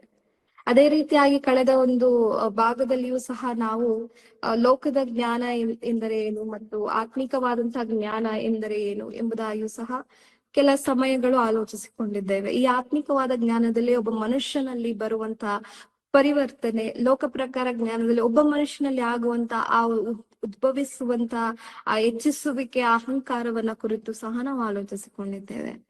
ಹಾಗಾದ್ರೆ ನಮ್ಮ ಒಂದು ಆಯ್ಕೆ ಯಾವ್ದಾಗಿರಬೇಕು ಎಂಬುದಾಗಿ ನಾವು ಆಲೋಚಿಸುವಾಗ ಖಂಡಿತವಾಗಿ ದೇವರು ತಿಳಿಸಿರುವಂತಹ ಆತ್ಮ ಪ್ರಕಾರವಾದಂತಹ ಆತನಲ್ಲಿ ಭಯಭಕ್ತಿ ಉಳ್ಳವರಾಗಿದ್ದರೆ ಆತನು ಕೊಡುವಂತಹ ಆ ಜ್ಞಾನವನ್ನ ನಾವೆಲ್ಲರೂ ಸಹ ಅಪೇಕ್ಷಿಸಬೇಕಾಗುತ್ತದೆ. ಮತ್ತೊಂದು ವಚನದ ಕಡೆಗೆ ನಾವು ಹೋಗೋಣ. ಪ್ರಾರಂಭದಲ್ಲಿ ಮೊದಲನೆಯ ಕೊರಿಂಥದವರಿಗೆ ಬರೆದ ಪತ್ರಿಕೆಯ 8ನೇ ಅಧ್ಯಾಯದ ಪ್ರಾರಂಭದ 3 ವಚನಗಳನ್ನ ಓದಿಕೊಳ್ಳೋಣ ಪ್ರಿಯರೇ. ಮೊದಲನೇ ಕೊರಿಂಥದವರಿಗೆ ಬರೆದ ಪತ್ರಿಕೆಯ 8ನೇ ಅಧ್ಯಾಯದ ಪ್ರಾರಂಭದ 3 ವಚನಗಳನ್ನ ಓದಿಕೊಳ್ಳೋಣ. ವಿಗ್ರಹಕ್ಕೆ ನೈವೇದ್ಯ ಮಾಡಿದ ಪದಾರ್ಥಗಳ ವಿಷಯದಲ್ಲಿ ಈಗ ನೋಡೋಣ. ನಮ್ಮೆಲ್ಲರಿಗೆ ಜ್ಞಾನ ಉಂಟೆಂದು ಬಲ್ಲೆವು. ಜ್ಞಾನವು ಉಬ್ಬಿಸುತ್ತದೆ, ಪ್ರೀತಿಯು ಭಕ್ತಿ ವೃದ್ಧಿ ಉಂಟು ಮಾಡುತ್ತದೆ. ಇಂತಿಂಥದ್ದನ್ನು ತಿಳುಕೊಂಡಿದ್ದೇನೆಂದು ನೆನೆಸಿದವನು ತಾನು ತಿಳಿಯಬೇಕಾದ ರೀತಿಯಿಂದ ಇನ್ನೂ ತಿಳಿದುಕೊಳ್ಳಲಿಲ್ಲ. ಆದರೆ ಯಾವನು ದೇವರನ್ನು ಪ್ರೀತಿಸುತ್ತಾನೋ ಅವನನ್ನೇ ದೇವರು ತಿಳುಕೊಳ್ಳುತ್ತಾನೆ. ವಿಗ್ರಹಗಳಿಗೆ ವಚನದಲ್ಲಿ ನಾವು ನೋಡ್ತಾ ಇರುವಾಗ ಪೌಲನು ಇಲ್ಲಿ ಬರೀತಿದ್ದಾರೆ, ವಿಗ್ರಹಗಳಿಗೆ ನೈವೇದ್ಯ ಮಾಡಿರುವಂತದನ್ನ ಆ ಒಂದು ವಿಷಯದ ತಿನ್ನಬಹುದಾ ಎಂಬುದಾಗಿ ಆ ಒಂದು ವಿಷಯದಲ್ಲಿ ಬರೆಯುತ್ತಾ ಇಲ್ಲಿ ಒಂದು ವಿಷಯವನ್ನ ಅವರು ಇಲ್ಲಿ ಉಲ್ಲೇಖಿಸಿರುವಂತದ್ದು, ನಮ್ಮೆಲ್ಲರಿಗೆ ಜ್ಞಾನ ಉಂಟೆಂದು ಬಲ್ಲೆವು. ದೇವರು ಎಲ್ಲರಿಗೂ ಜ್ಞಾನವನ್ನ ಕೊಟ್ಟಿದ್ದಾರಂತ ಬಲ್ಲೆನು. ಜ್ಞಾನವು ಉಬ್ಬಿಸುತ್ತದೆ, ಪ್ರೀತಿಯು ಭಕ್ತಿ ವೃದ್ಧಿಯನ್ನು ಮಾಡುತ್ತದೆ. ಇಂತಿಂಥದ್ದನ್ನು ತಿಳಿದುಕೊಂಡಿದ್ದೇನೆಂದು ನೆನೆಸಿದವನು ತಾನು ತಿಳಿಯಬೇಕಾದ ರೀತಿಯಿಂದ ಇನ್ನೂ ತಿಳಿದುಕೊಳ್ಳಲಿಲ್ಲ. ಆದರೆ ಯಾವನು ದೇವರನ್ನು ಪ್ರೀತಿಸುತ್ತಾನೋ ಅವನನ್ನೇ ದೇವರು ತಿಳಿದುಕೊಳ್ಳುತ್ತಾನೆ ಎಂಬುದಾಗಿ ವಚನವು ತಿಳಿಸಿಕೊಡ್ತಾ ಇದೆ ಪ್ರಿಯರೇ. ಹಾಗಾದ್ರೆ ನಾವು ತಿಳಿದುಕೊಳ್ಳಬೇಕು, ಈ ಜ್ಞಾನಕ್ಕೆ ಪ್ರೀತಿಯ ಒಂದು ಸಂಬಂಧ ಏನಿದೆ ಎಂಬುದಾಗಿ ನಾವು ಆಲೋಚಿಸಿದಾಗ ದೇವರಲ್ಲಿ ಇರುವಂತಹ ಉತ್ತಮವಾದಂತಹ ಜ್ಞಾನವನ್ನ ನಾವು ನೋಡಿಕೊಳ್ಳಬಹುದು. ಅದೇ ರೀತಿಯಾಗಿ ಆ ಜ್ಞಾನದ ಲಕ್ಷಣಗಳು ದೇವರಲ್ಲಿ ಹೇಗೆ ಇದೆ ಎಂಬುದನ್ನು ಸಹ ನಾವು ತಿಳಿದುಕೊಂಡಾಗ ದೇವರು ಅವರಲ್ಲಿರುವಂತ ಜ್ಞಾನವನ್ನ ಈ ಪ್ರಕೃತಿಯಲ್ಲಿ ಎಲ್ಲ ಕಡೆಯಲ್ಲಿಯೂ ಇಟ್ಟಿರುವಂತದ್ದನ್ನ ನಾವು ನೋಡಬಹುದು. ಈ ಪ್ರಕೃತಿಯನ್ನ, ಈ ಜಗತ್ತನ್ನು ಅಥವಾ ನಮ್ಮನ್ನು ದೇವರು ಹೇಗೆ ಸೃಷ್ಟಿಸಿದ್ದಾರೆ? ಅವರ ಜ್ಞಾನದಿಂದ ಸೃಷ್ಟಿಸಿದ್ದರೂ ಮುಖ್ಯ ಸ್ತಂಭವಾಗಿ ಅವರಲ್ಲಿರುವಂತ ಪ್ರೀತಿಯನ್ನ ದೇವರು ವ್ಯಕ್ತಪಡಿಸುವುದರ ಮೂಲಕ ಈ ಲೋಕವನ್ನ ಅತ್ಯಂತ ಸುಂದರವಾಗಿ, ಎಷ್ಟೋ ಉನ್ನತವಾಗಿ ನಮಗೋಸ್ಕರ ನಮ್ಮನ್ನ ಪ್ರೀತಿಸಿ ಕೊಟ್ಟಿರುವಂತದ್ದನ್ನ ನಾವು ಆಲೋಚಿಸಬೇಕು. ಹಾಗಾದ್ರೆ ಅವರಲ್ಲಿರುವಂತ ಅಪರಿಮಿತವಾದ ಈ ಜ್ಞಾನಕ್ಕೆ ಈ ಪ್ರೀತಿ ಎಂಬುವಂತದ್ದು ಮೂಲಕವಾಗಿ ಆ ಜ್ಞಾನವನ್ನ ಅಷ್ಟು ಉಪಯೋಗಿಸಿ ನಮಗೋಸ್ಕರ ಲೋಕವನ್ನ ಕೊಟ್ಟಿರುವಂತದ್ದು. ಹಾಗಾದರೆ ಈ ಒಂದು ಜ್ಞಾನಕ್ಕೆ ಅಡಿಪಾಯವಾಗಿರುವಂತದ್ದು ಅವರಲ್ಲಿರುವಂತಹ ಆ ಅಮೂಲ್ಯವಾದಂತಹ ಪ್ರೀತಿ. ಸೊ ಈ ಜ್ಞಾನಕ್ಕೂ ಈ ಪ್ರೀತಿಗೂ ಏನಪ್ಪಾ ಇದು ಮುಖ್ಯವಾದಂತಹ ಏನಾದ್ರೂ ಸಂಬಂಧವಾಗಿ ಏನಾದ್ರೂ ಇದೆ ಎಂಬುದಾಗಿ ಆಲೋಚಿಸಿದರೆ ಖಂಡಿತವಾಗಿ ಯಾರಲ್ಲಿ ಒಂದು ಜ್ಞಾನ ಇರುತ್ತದೋ ಅದನ್ನು ಮತ್ತೊಬ್ಬರಿಗೆ ತಿಳಿಸುವಂತಹ ಆ ಪ್ರಕ್ರಿಯೆಯಲ್ಲಿ ಆ ಪ್ರೀತಿ ಎನ್ನುವಂಥದ್ದು ಬರಬೇಕಾಗುತ್ತದೆ. ಇಲ್ಲದೆ ಹೋದರೆ ಈ ಜ್ಞಾನವೇ ಒಂದು ಸಪರೇಟ್ ಆಗಿ ಹೋಗ್ಬಿಟ್ರೆ ಇದ್ರಲ್ಲಿ ಏನ್ ಬರುತ್ತೆ? ಉಬ್ಬುವಿಕೆ ಬರುವಂತದ್ದು. ಅದಕ್ಕೆ ವಾಕ್ಯ ಹೇಳಿರುವಂತದ್ದು ಜ್ಞಾನವು ಉಬ್ಬಿಸುವಂತದ್ದು, ಆದರೆ ಪ್ರೀತಿಯು ಭಕ್ತಿ ವೃದ್ಧಿಯನ್ನು ಮಾಡುವಂತದ್ದು. ನನಗೆ ಜ್ಞಾನ ಇದೆ ಎಂಬುದಾಗಿ ಬರೀ ಅಷ್ಟಕ್ಕೆ ಮಾತ್ರ ನಮ್ಮನ್ನ ಹೆಚ್ಚಿಸಿಕೊಳ್ಳುತ್ತಾ ಹೋದರೆ ಖಂಡಿತವಾಗಿ ದೇವರಿಂದ ದಂಡನೆ ಎಂಬುವಂಥದ್ದು ಬರುವಂತದ್ದಾಗಿದೆ. ಆದರೆ ಇರುವಂತಹ ಜ್ಞಾನವನ್ನ ಇತರರೊಂದಿಗೆ ಪ್ರೀತಿಯಿಂದ ಅದನ್ನ ಹಂಚಿದಾಗ, ಇತರರೊಂದಿಗೆ ಆ ಪ್ರೀತಿಯಿಂದ ಇರುವಂತಹ ಜ್ಞಾನವನ್ನ ಅನೇಕರಿಗೆ ತಿಳಿಸುತ್ತಾ, ದೇವರ ಕಡೆಗೆ ಮತ್ತೊಬ್ಬರನ್ನ ನಾವು ನಡೆಸುತ್ತಾ, ಪರಲೋಕಕ್ಕೆ ನಾವು ಸಹ ಹೋಗೋದ್ರ ಮೂಲಕ ಅನೇಕರನ್ನ ನಮ್ಮ ಸಂಗಡ ಕರೆದುಕೊಂಡು ಹೋಗೋದ್ರ ಮೂಲಕ ಆ ಪ್ರೀತಿ, ಒಬ್ಬರ ಮೇಲಿರುವಂತಹ ಈ ನೆರೆಯವನ ಮೇಲಿರುವಂತಹ ಆ ಪ್ರೀತಿ ಕ್ರಿಯೆಗಳಿಂದ ನಮ್ಮಲ್ಲಿ ಹೊರಪಡಬೇಕಾಗುತ್ತದೆ ಪ್ರಿಯರೇ. ಹಾಗಾದರೆ ನಮಗಿರುವಂತಹ ಈ ಜ್ಞಾನದ ಮೂಲಕ, ಈ ಪ್ರೀತಿಯ ಮೂಲಕ, ಈ ಕ್ರಿಯೆಯ ಮೂಲಕ ನಾವು ಒಬ್ಬರನ್ನ ದೇವರಲ್ಲಿ ನಡೆಸುವಂತಹ ಒಂದು ಆ ಕಾರ್ಯರೂಪದಲ್ಲಿರುವಂತಹ ಆ ಪ್ರೀತಿ, ಆ ಜ್ಞಾನವನ್ನ ನಮ್ಮ ಜೀವಿತದಲ್ಲಿ ನಾವು ಹೊಂದಿಕೊಳ್ಳಬೇಕಾಗುತ್ತದೆ. ಆದದ್ದರಿಂದಲೇ ಬರೀ ಜ್ಞಾನ ಮಾತ್ರವಲ್ಲ, ಅದರಲ್ಲಿ ಆ ಪ್ರೀತಿ ಎಂಬುದು ಅಡಕವಾಗಿರಬೇಕು. ಅದು ಕ್ರಿಯೆ ರೂಪದಲ್ಲಿ ಬಂದು ಮತ್ತೊಬ್ಬರನ್ನ ಸಂಧಿಸುವಂತ ಜೀವಿತವಾಗಿ ನಮ್ಮ ಜೀವಿತವಿರಬೇಕು. ಅನೇಕರಿಗೆ ಹೆಚ್ಚಿಸಿಕೊಳ್ಳುವಂಥದ್ದು ಇರುತ್ತದೆ. ಅನೇಕ ಜ್ಞಾನವನ್ನ ಇದೆ ನನ್ನ ಹತ್ರ ಎಲ್ಲವೂ ಸಹ ಇದೆ ಎಂಬುದಾಗಿ ಅದು ಉಬ್ಬಿಸಿಕೊಳ್ಳಬಾರದು. ಅಂದ್ರೆ ನಮ್ಮಲ್ಲಿ ಖಂಡಿತವಾಗಿ ದೇವರಲ್ಲಿರುವ ಆ ಪ್ರೀತಿ ನಮ್ಮಲ್ಲಿದ್ದರೆ ಖಂಡಿತವಾಗಿ ಎಂದಿಗೂ ನಾವು ಒಪ್ಪಿಸಿಕೊಳ್ಳುವಂಥದ್ದು, ಹೆಚ್ಚಿಸಿಕೊಳ್ಳುವುದಕ್ಕೆ ಅವಕಾಶ ಸಿಗುವಂತದ್ದಲ್ಲ. ಸೊ ಅದೇ ರೀತಿಯಾಗಿ ನಾವು ಈ ಒಂದು ವಿಷಯದಲ್ಲಿ ಒಂದು ಕೆಲಸದ ಉದಾಹರಣೆಯನ್ನ ತೆಗೆದುಕೊಳ್ಳೋಣ. ನಮಗಿಂತ ಮೇಲಧಿಕಾರಿಯಾಗಿ ಇರುವಂತವರಲ್ಲಿ ನಮಗಿಂತ ಹೆಚ್ಚಾದ ಎಕ್ಸ್ಪೀರಿಯನ್ಸ್, ಜ್ಞಾನ ಎಲ್ಲವೂ ಇರುತ್ತದೆ. ಅವರು ನಮ್ಮನ್ನ ಹೇಗೆ ಟ್ರೀಟ್ ಮಾಡುವಂಥದ್ದು, ಅವ್ರ ಜ್ಞಾನ ಇದೆ ಎಂಬುದಾಗಿ ನಮ್ಮನ್ನ ಹೇಗ್ ಬೇಕು ಹಾಗೆ ಟ್ರೀಟ್ ಮಾಡಿದ್ರೆ ಅಲ್ಲಿ ಹೆಚ್ಚಾಗಿ ಏನಂತ ನಮ್ಮ ಒಂದು ಮನಸ್ಸಿನಲ್ಲಿ ಬರ್ತಾ ಇದೆ, ನೋಡಿ ಇವ್ರಿಗೆ ಎಷ್ಟು ಅಹಂಕಾರ ಇದೆ, ಇವ್ರು ಎಷ್ಟು ಹೇಗೆ ಇದ್ದಾರೆ, ಇವರ ವರ್ತನೆ ಸರಿ ಇಲ್ಲ ಎಂಬುದಾಗಿ. ಆದ್ರೆ ಅವರು ನಮ್ಮನ್ನ ಪ್ರೀತಿಯಿಂದ ಸೈರಿಸಿಕೊಂಡು ನಮ್ಮನ್ನು ಸಹ ಯಾವುದೇ ರೀತಿಯಾದಂತಹ ಒಂದು ನಮ್ಮನ್ನ ಕೆಳಗೆ ರೀತಿಯಾಗಿ ನೋಡದೆ ಅವರ ಜ್ಞಾನದಲ್ಲಿ ನಮ್ಮನ್ನು ಸಹ ಅದೇ ರೀತಿಯಲ್ಲಿ ಟ್ರೈನ್ ಮಾಡಿದಾಗ, ಕೋಚ್ ಮಾಡಿದಾಗ ನಮಗೆ ಏನಂತ ಅನ್ಸುತ್ತೆ, ಇವ್ರು ಎಷ್ಟು ಉತ್ತಮವಾದಂತ ಜ್ಞಾನ ಇದೆ, ಇವರು ಅದನ್ನ ಹೆಚ್ಚಿಸಿಕೊಳ್ಳದೆ ಎಷ್ಟು ತಗ್ಗಿಸಿಕೊಂಡು ನಮ್ಮನ್ನು ಸಹ ಅದರಲ್ಲಿ ಕಲ್ಸ್ಕೊಡ್ತಾ ಇದ್ದಾರೆ ಚೆನ್ನಾಗಿ, ಎಷ್ಟು ಒಳ್ಳೆ ರೀತಿಯಲ್ಲಿ. ಎಂತ ಒಳ್ಳೆಯ ಆಲೋಚನೆ ಬರುವಂತದ್ದು ನಮ್ಮ ಮನಸ್ಸಿನಲ್ಲಿ. ಅದಕ್ಕಾಗಿ ಪ್ರೀತಿ ಇನ್ಕ್ಲೂಡೆಡ್ ಆಗೇ ಇರ್ಬೇಕು, ಇದು ಬೇಸ್ ಆಗೇ ಇರ್ಬೇಕು ಎಂಬುದಾಗಿ ಈ ವಚನ ಸ್ಪಷ್ಟವಾಗಿ ನಮಗೆ ತಿಳಿಸಿಕೊಡ್ತಾ ಇದೆ. ಮತ್ತೊಂದು ವಚನವನ್ನ ನಾವು ನೋಡ್ಕೊಳ್ಳೋಣ. ಇಷ್ಟು ತನಕ ನಾವು ಜ್ಞಾನ ಎಂದರೆ ಏನು, ಅದಕ್ಕೆ ಅಡಿಪಾಯವಾಗಿ ಪ್ರೀತಿ ಎನ್ನುವಂಥದ್ದು ಹೇಗೆ ಇರಬೇಕು ಎಂಬುದಾಗಿ ನಾವು ನೋಡಿಕೊಂಡಿದ್ದೇವೆ. ಮುಂದಿನ ಈ ಭಾಗದಲ್ಲಿ, ಈ ಕಿರು ಭಾಗದಲ್ಲಿ ಸತ್ಯವೇದದಲ್ಲಿ ದೇವರು ಕ್ರಿಯೆಗಳೆಂದರೆ ಏನಂತ ಬರೆಸಿದ್ದಾರೆ, ಕಾರ್ಯಗಳು ಎಂಬುದಾಗಿ ಎಂದರೆ ಏನನ್ನ ದೇವರು ಅದರಲ್ಲಿ ಸೂಚಿಸ್ತಾ ಇದ್ದಾರೆ ಅಂತ ನಾವು ಈ ಒಂದು ಭಾಗದಲ್ಲಿ ನೋಡಿಕೊಳ್ತಾ ಇದ್ದೇವೆ ಪ್ರಿಯರೇ.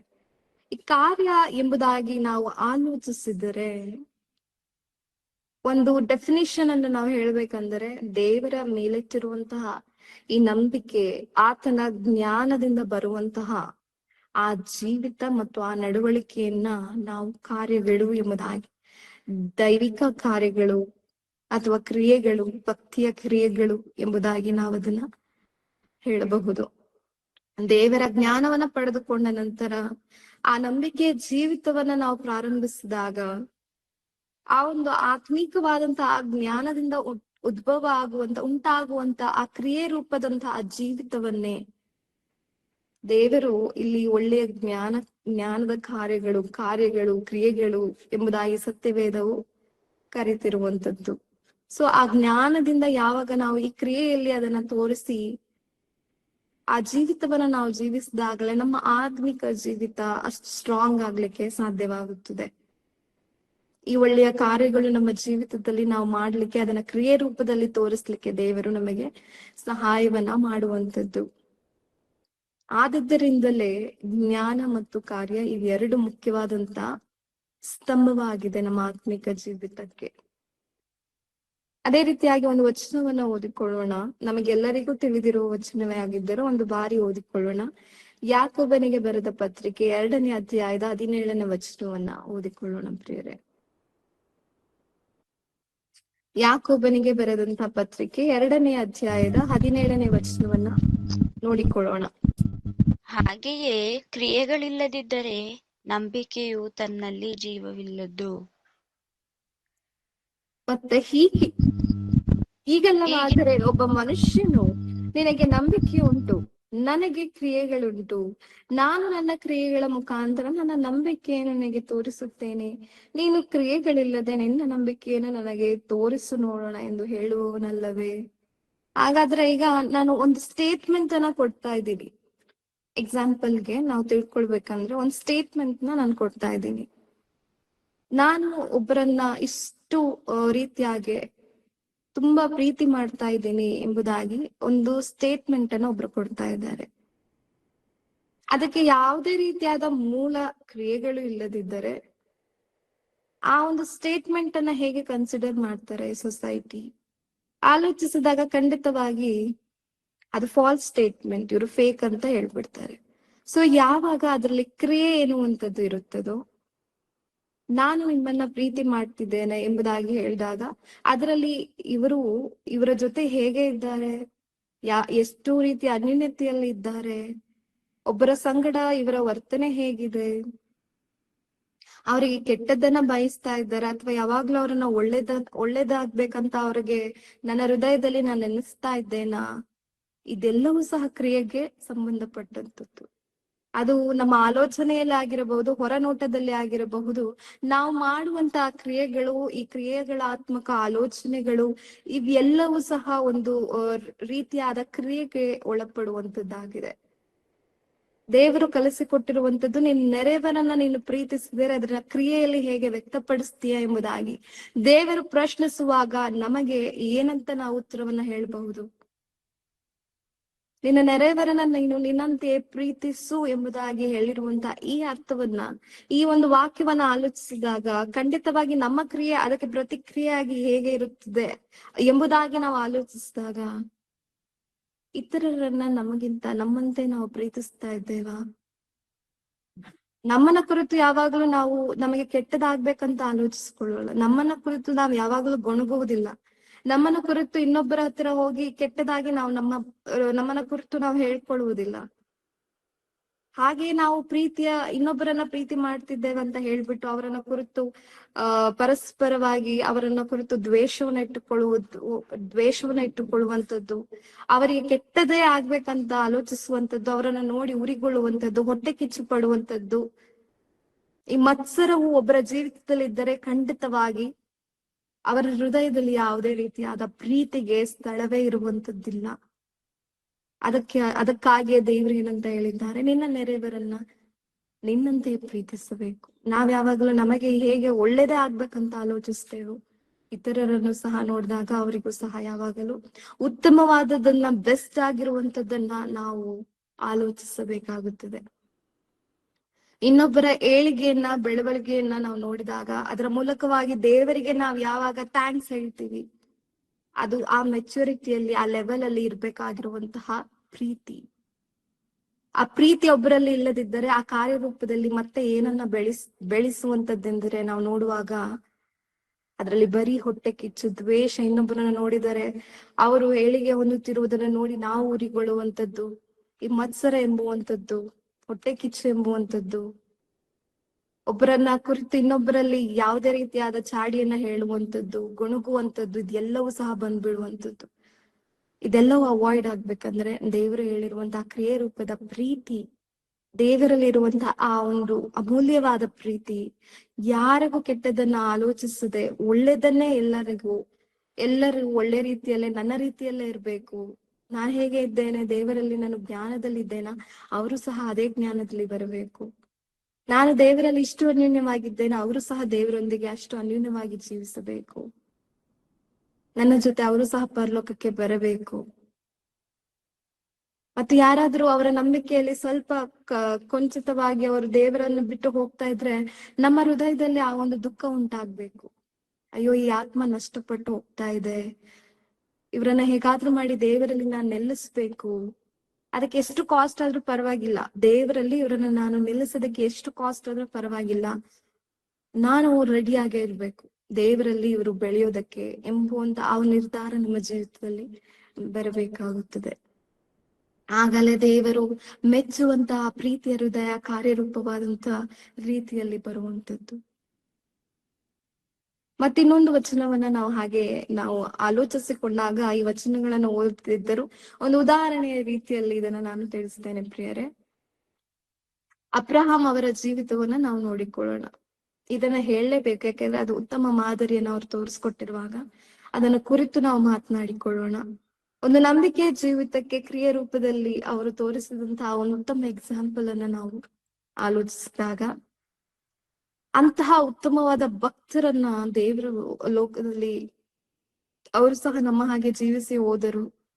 ವಾಕ್ಯದಲ್ಲಿ ಅವರನ್ನ ಕುರಿತು ಬರೆಸಿರುವಂತದ್ದು ನಮಗೆ ಎಷ್ಟೋ ರೀತಿಯಾದ ಮಾದರಿಯನ್ನ ಕೊಡುವಂತದ್ದಾಗಿದೆ. ಅದೇ ರೀತಿಯಾಗಿ ಅವರ ಜೀವಿತವನ್ನ ನೋಡಿದಾಗ ಅವರಲ್ಲಿ ದೇವರ ಮೇಲೆ ಇದ್ದಂತಹ ಆ ನಂಬಿಕೆಯನ್ನ ಬರೀ ಅವರು ಮಾತಿನಲ್ಲಿ ಹೇಳಲಿಲ್ಲ, ಅವರು ಕ್ರಿಯೆಯಲ್ಲಿ ಹೇಳಿಕೊಂಡ್ರು.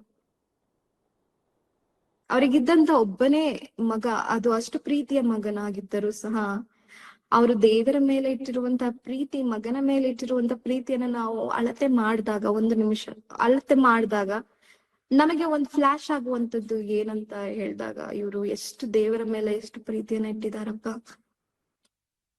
ದೇವರಿಗೆ ಎಂತಹ ಸ್ಥಾನವನ್ನ ಅವರ ಹೃದಯದಲ್ಲಿ ಕೊಟ್ಟಿದ್ದಾರಪ್ಪ ಎಂಬುದಾಗಿ ಒಂದು ಅದ್ಭುತ ಅಂತ ಅನಿಸುವಂತದ್ದು. ಅಷ್ಟು ರೀತಿಯಾಗಿ ನಾವಿರ್ತೇವ, ಅಷ್ಟು ರೀತಿಯಾಗಿ ದೇವರನ್ನು ನಾವು ಅಂತಹ ಒಂದು ಲೆವೆಲ್ ಅಲ್ಲಿ ಪ್ರೀತಿಸ್ತೇವ ಅಂತ ನಾವು ಆಲೋಚಿಸಿದ್ರೆ ಖಂಡಿತವಾಗಿಯೂ ಅಂತಹ ಒಂದು ಪ್ರೀತಿಯನ್ನ ನಾವು ದೇವರಲ್ಲಿ ಇಟ್ಟಿದ್ದೇವ ಅಂತ ನಮ್ಮನ್ನ ನಾವು ಪ್ರಶ್ನಿಸಿಕೊಳ್ಬೇಕಾಗುತ್ತದೆ.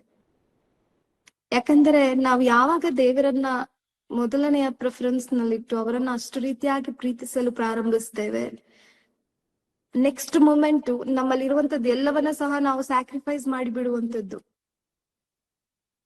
ಅದು ಕ್ರಿಯೆ. ಸೊ ಆ ಒಂದು ಎಕ್ಸಾಂಪಲ್, ಆ ಒಂದು ಮಾದರಿಯನ್ನ ಅಬ್ರಹಾಂ ಅವರು ಇಲ್ಲಿ ತೋರಿಸ್ಕೊಟ್ಟಿದ್ದಾರೆ. ಸೊ ನಮ್ಮ ಜೀವಿತದಲ್ಲಿಯೂ ಸಹ ನಾವು ಯಾವಾಗ ದೇವರಲ್ಲಿ ನಾವು ನಿಂತುಕೊಳ್ತೇವೆ, ಆ ನಂಬಿಕೆಯಲ್ಲಿ ನಿಂತುಕೊಳ್ತೇವೆ, ದೇವರನ್ನು ಪ್ರೀತಿಸುವುದರಲ್ಲಿ ನಾವು ನಿಂತುಕೊಳ್ತೇವೆ, ನಮ್ಮನ್ನ ನಾವು ಖಂಡಿತವಾಗಿ ಆ ಒಂದು ದೇವರ ಒಂದು ಕೆಳಗಡೆ ನಮ್ಮನ್ನ ತಗ್ಗಿಸಿಕೊಂಡು ನಮ್ಮನ್ನ ನಾವು ನಿರಾಕರಿಸಿ ನಮಗಿರುವಂತದ್ದೆಲ್ಲ ದೇವರಿಗೆ ಅವರ ಪಾದಕ್ಕೆ ನಾವು ಸಮರ್ಪಿಸಿ ಬಿಡುವಂತದ್ದು.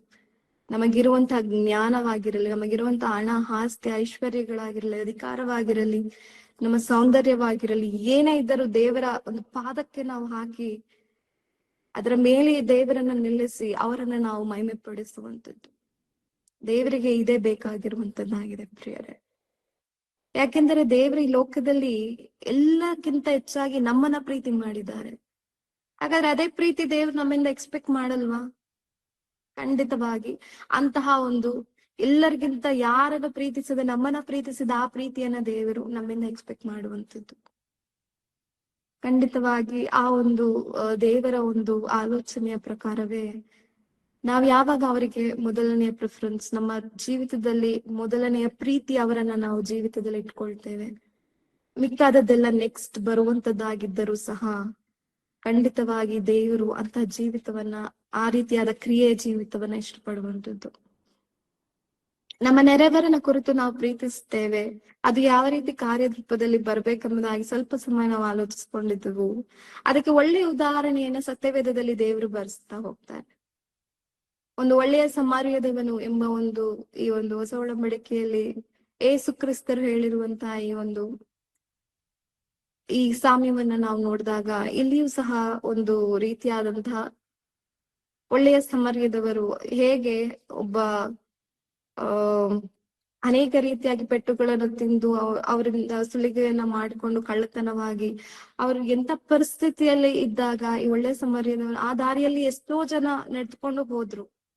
ಆದ್ರೆ ಈತನಲ್ಲಿ ದೇವರ ಪ್ರೀತಿ ಇರುವುದರಿಂದ ಇದು ಕ್ರಿಯೆ ರೂಪದಲ್ಲಿ ಏನ್ ಮಾಡ್ತಾರೆ, ಆ ಒಂದು ಆ ಸ್ಥಿತಿಗೆ ಒಳಪಟ್ಟಿರುವಂತಹ ಆ ವ್ಯಕ್ತಿಯನ್ನ ತೆಗೆದುಕೊಂಡು ಹೋಗಿ ಇವರಲ್ಲಿ ಎಷ್ಟು ದುಡ್ಡು ಇವರಲ್ಲಿ ಇದೆಯೋ ಅದನ್ನ ಅವರಲ್ಲಿ ಕೊಟ್ಬಿಟ್ಟು ಏನ್ ಮಾಡ್ತಿದ್ದಾರೆ, ಇವರಿಗೆ ಒಳ್ಳೆ ಹಾಸ್ಟೆಲಿಟಿ ಬೇಕು, ಇವರಿಗೆ ಒಳ್ಳೆ ರೀತಿಯಾದಂತಹ ಅನುಕೂಲ ಮಾಡಿಕೊಡಿ ಎಂಬುದಾಗಿ ಒಬ್ಬರಿಗೆ ಅದನ್ನ ಒಪ್ಪಿಸಿ ವಹಿಸಿ ಮತ್ತೆ ಅವರನ್ನ ವಿಚಾರಿಸಿಕೊಳ್ಳುವಂಥದ್ದು, ಅವರ ಮೇಲೆ ಎಷ್ಟು ಕೇರ್ ಮಾಡಿರುವಂಥದ್ದು, ಅವರಿಗೆ ಏನೋ ಅನುಕೂಲ ಇದೆಯೋ ಇಲ್ವೋ ಎಂಬುದಾಗಿ ಅದನ್ನು ಸಹ ನೋಡದೆ ಈ ಮನುಷ್ಯನನ್ನ ಉಳಿಸಿಕೊಳ್ಳುವಂತ ಪ್ರಯತ್ನವನ್ನ ಮಾಡಿದ್ದಾರೆ. ಈ ಕ್ರಿಯೆಯಲ್ಲಿ ಇವರ ಪ್ರೀತಿ, ತನ್ನ ಮೇಲಿರುವ ಈ ಪ್ರೀತಿ ಒಳಪಟ್ಟಿದೆ, ಹೊರ ಬಂದಿದೆ.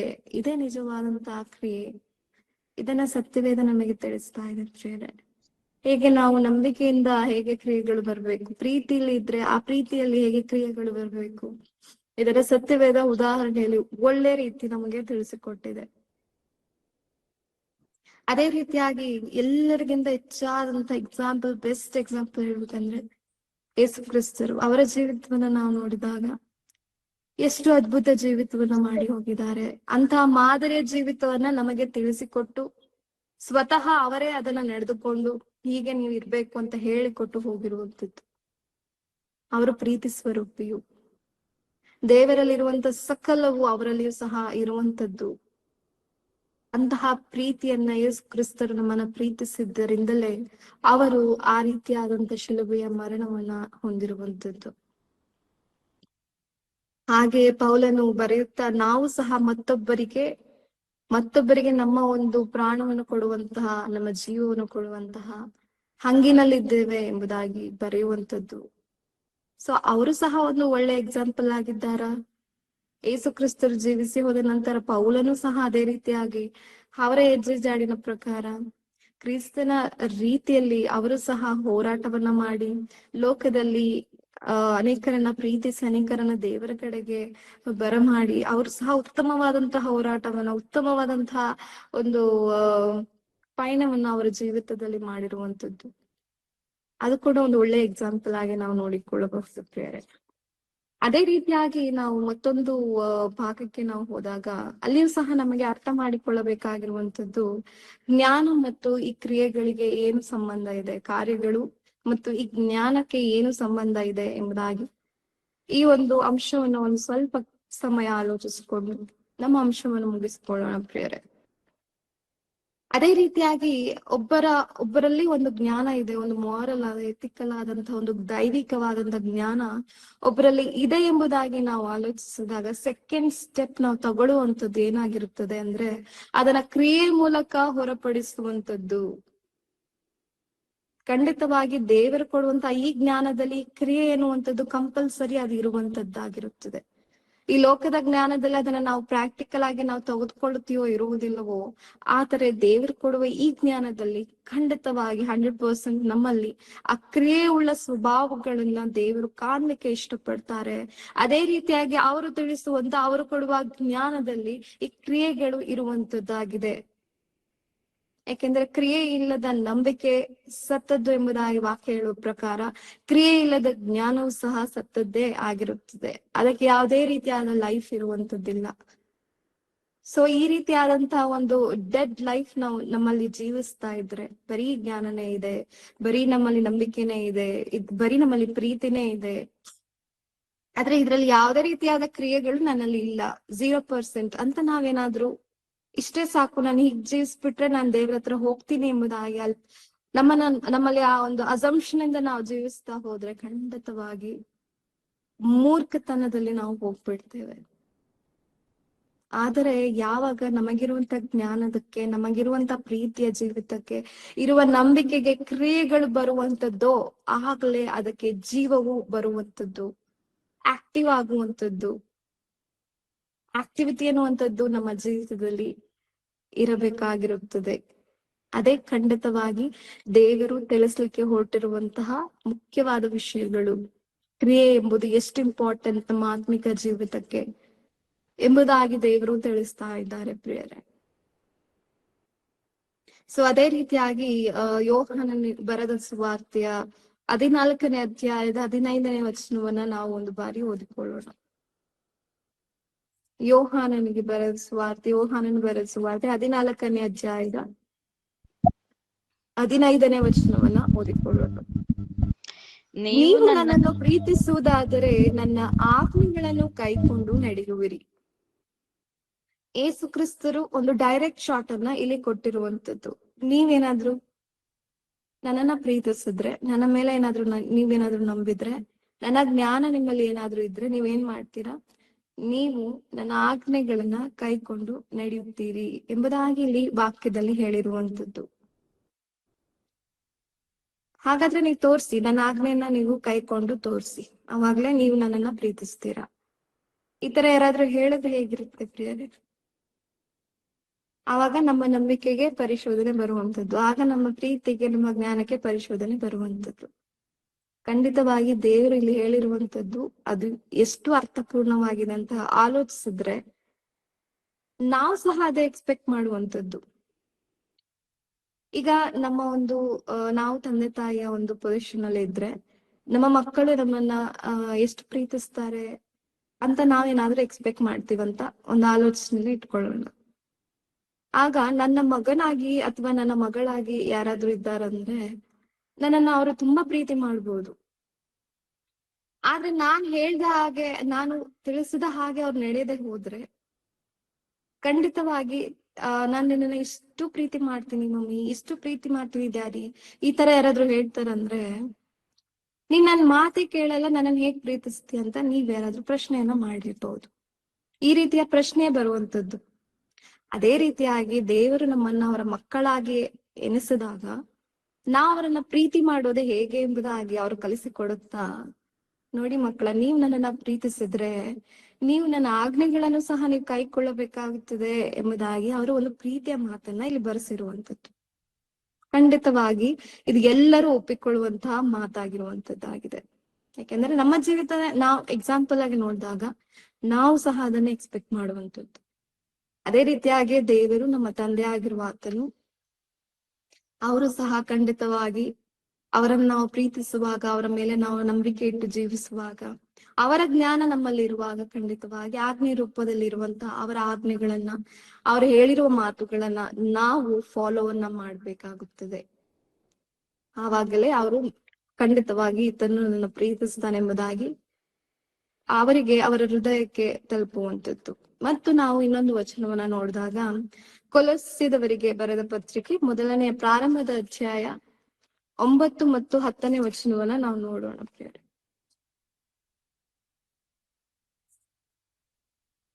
ಪ್ರಾರಂಭದ ಅಧ್ಯಾಯದ 9 ಮತ್ತು 10ನೇ ವಚನವನ್ನ ನೋಡಿಕೊಳ್ಳೋಣ.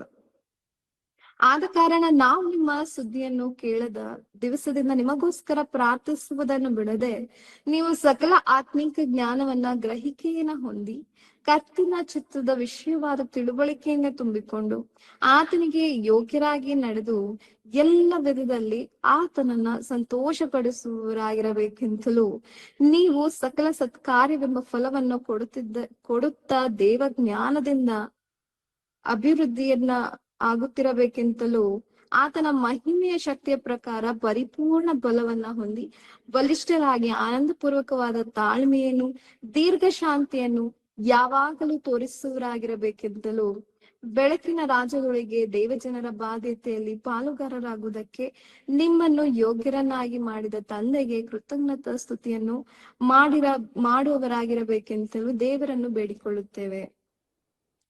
ಇಲ್ಲಿ ನಾವು ನೋಡಿದಾಗ ಇಲ್ಲಿ ಪೌಲನು ಮತ್ತು ಅವರು ಏನ್ ಮಾಡ್ತಾ ಇದ್ದಾರೆ, ಒಂದು ಭಕ್ತರನ್ನ ಕುರಿತು, ದೇವರಲ್ಲಿ ಬೆಳೆಯುತ್ತಿರುವಂತಹ ತಮ್ಮ ಸಹ ವಿಶ್ವಾಸಿಗಳನ್ನು ಅಥವಾ ಆ ಪಟ್ಟಣದವರನ್ನು ಕುರಿತು ಮತ್ತು ದೇವರ ಒಂದು ಜನರಂತ ಕರೆಸಿಕೊಳ್ಳುವಂತ ಎಲ್ಲರನ್ನ ಉದ್ದೇಶವಾಗಿಟ್ಟು ಒಂದು ಪ್ರಾರ್ಥನೆಯನ್ನ, ಕೃತಜ್ಞತೆಯನ್ನ, ಒಂದು ವಿಜ್ಞಾಪನೆಯನ್ನ ಮಾಡುವಂಥದ್ದು. ನೀವೇನ್ ಮಾಡ್ಬೇಕು? ಸಕಲ ಸತಕ ಜ್ಞಾನದಲ್ಲಿ ನೀವು ಬೆಳೆಯಬೇಕು, ದೇವರ ಜ್ಞಾನದಲ್ಲಿ ನೀವು ಬೆಳೆಯಬೇಕು. ಅದನ್ನ ನೀವು ಬೆಳೆದವರಾಗಿ ಅನೇಕ ರೀತಿಯ ಉತ್ತಮ ಕಾರ್ಯಗಳನ್ನ ಇಲ್ಲಿ ಬರೆದಿರುವಂತದ್ದು. ನಮ್ಮ ಮನೆಯಲ್ಲಿ ಇದನ್ನ ನಾವು ಓದ್ಕೊಂಡು ಸ್ವಲ್ಪ ಇದನ್ನ ಧ್ಯಾನಿಸಿದಾಗ ನಮಗೆ ತಿಳಿದು ಬರುವಂತದ್ದಾಗಿದೆ. ನಮ್ಮ ಪ್ರಾರ್ಥನೆಯಲ್ಲೂ ಸಹ ನಾವು ಇದೇ ರೀತಿಯಾಗಿ ನಾವು ಬೇಡಿಕೊಳ್ತಾ ಇದ್ದೇವಾ?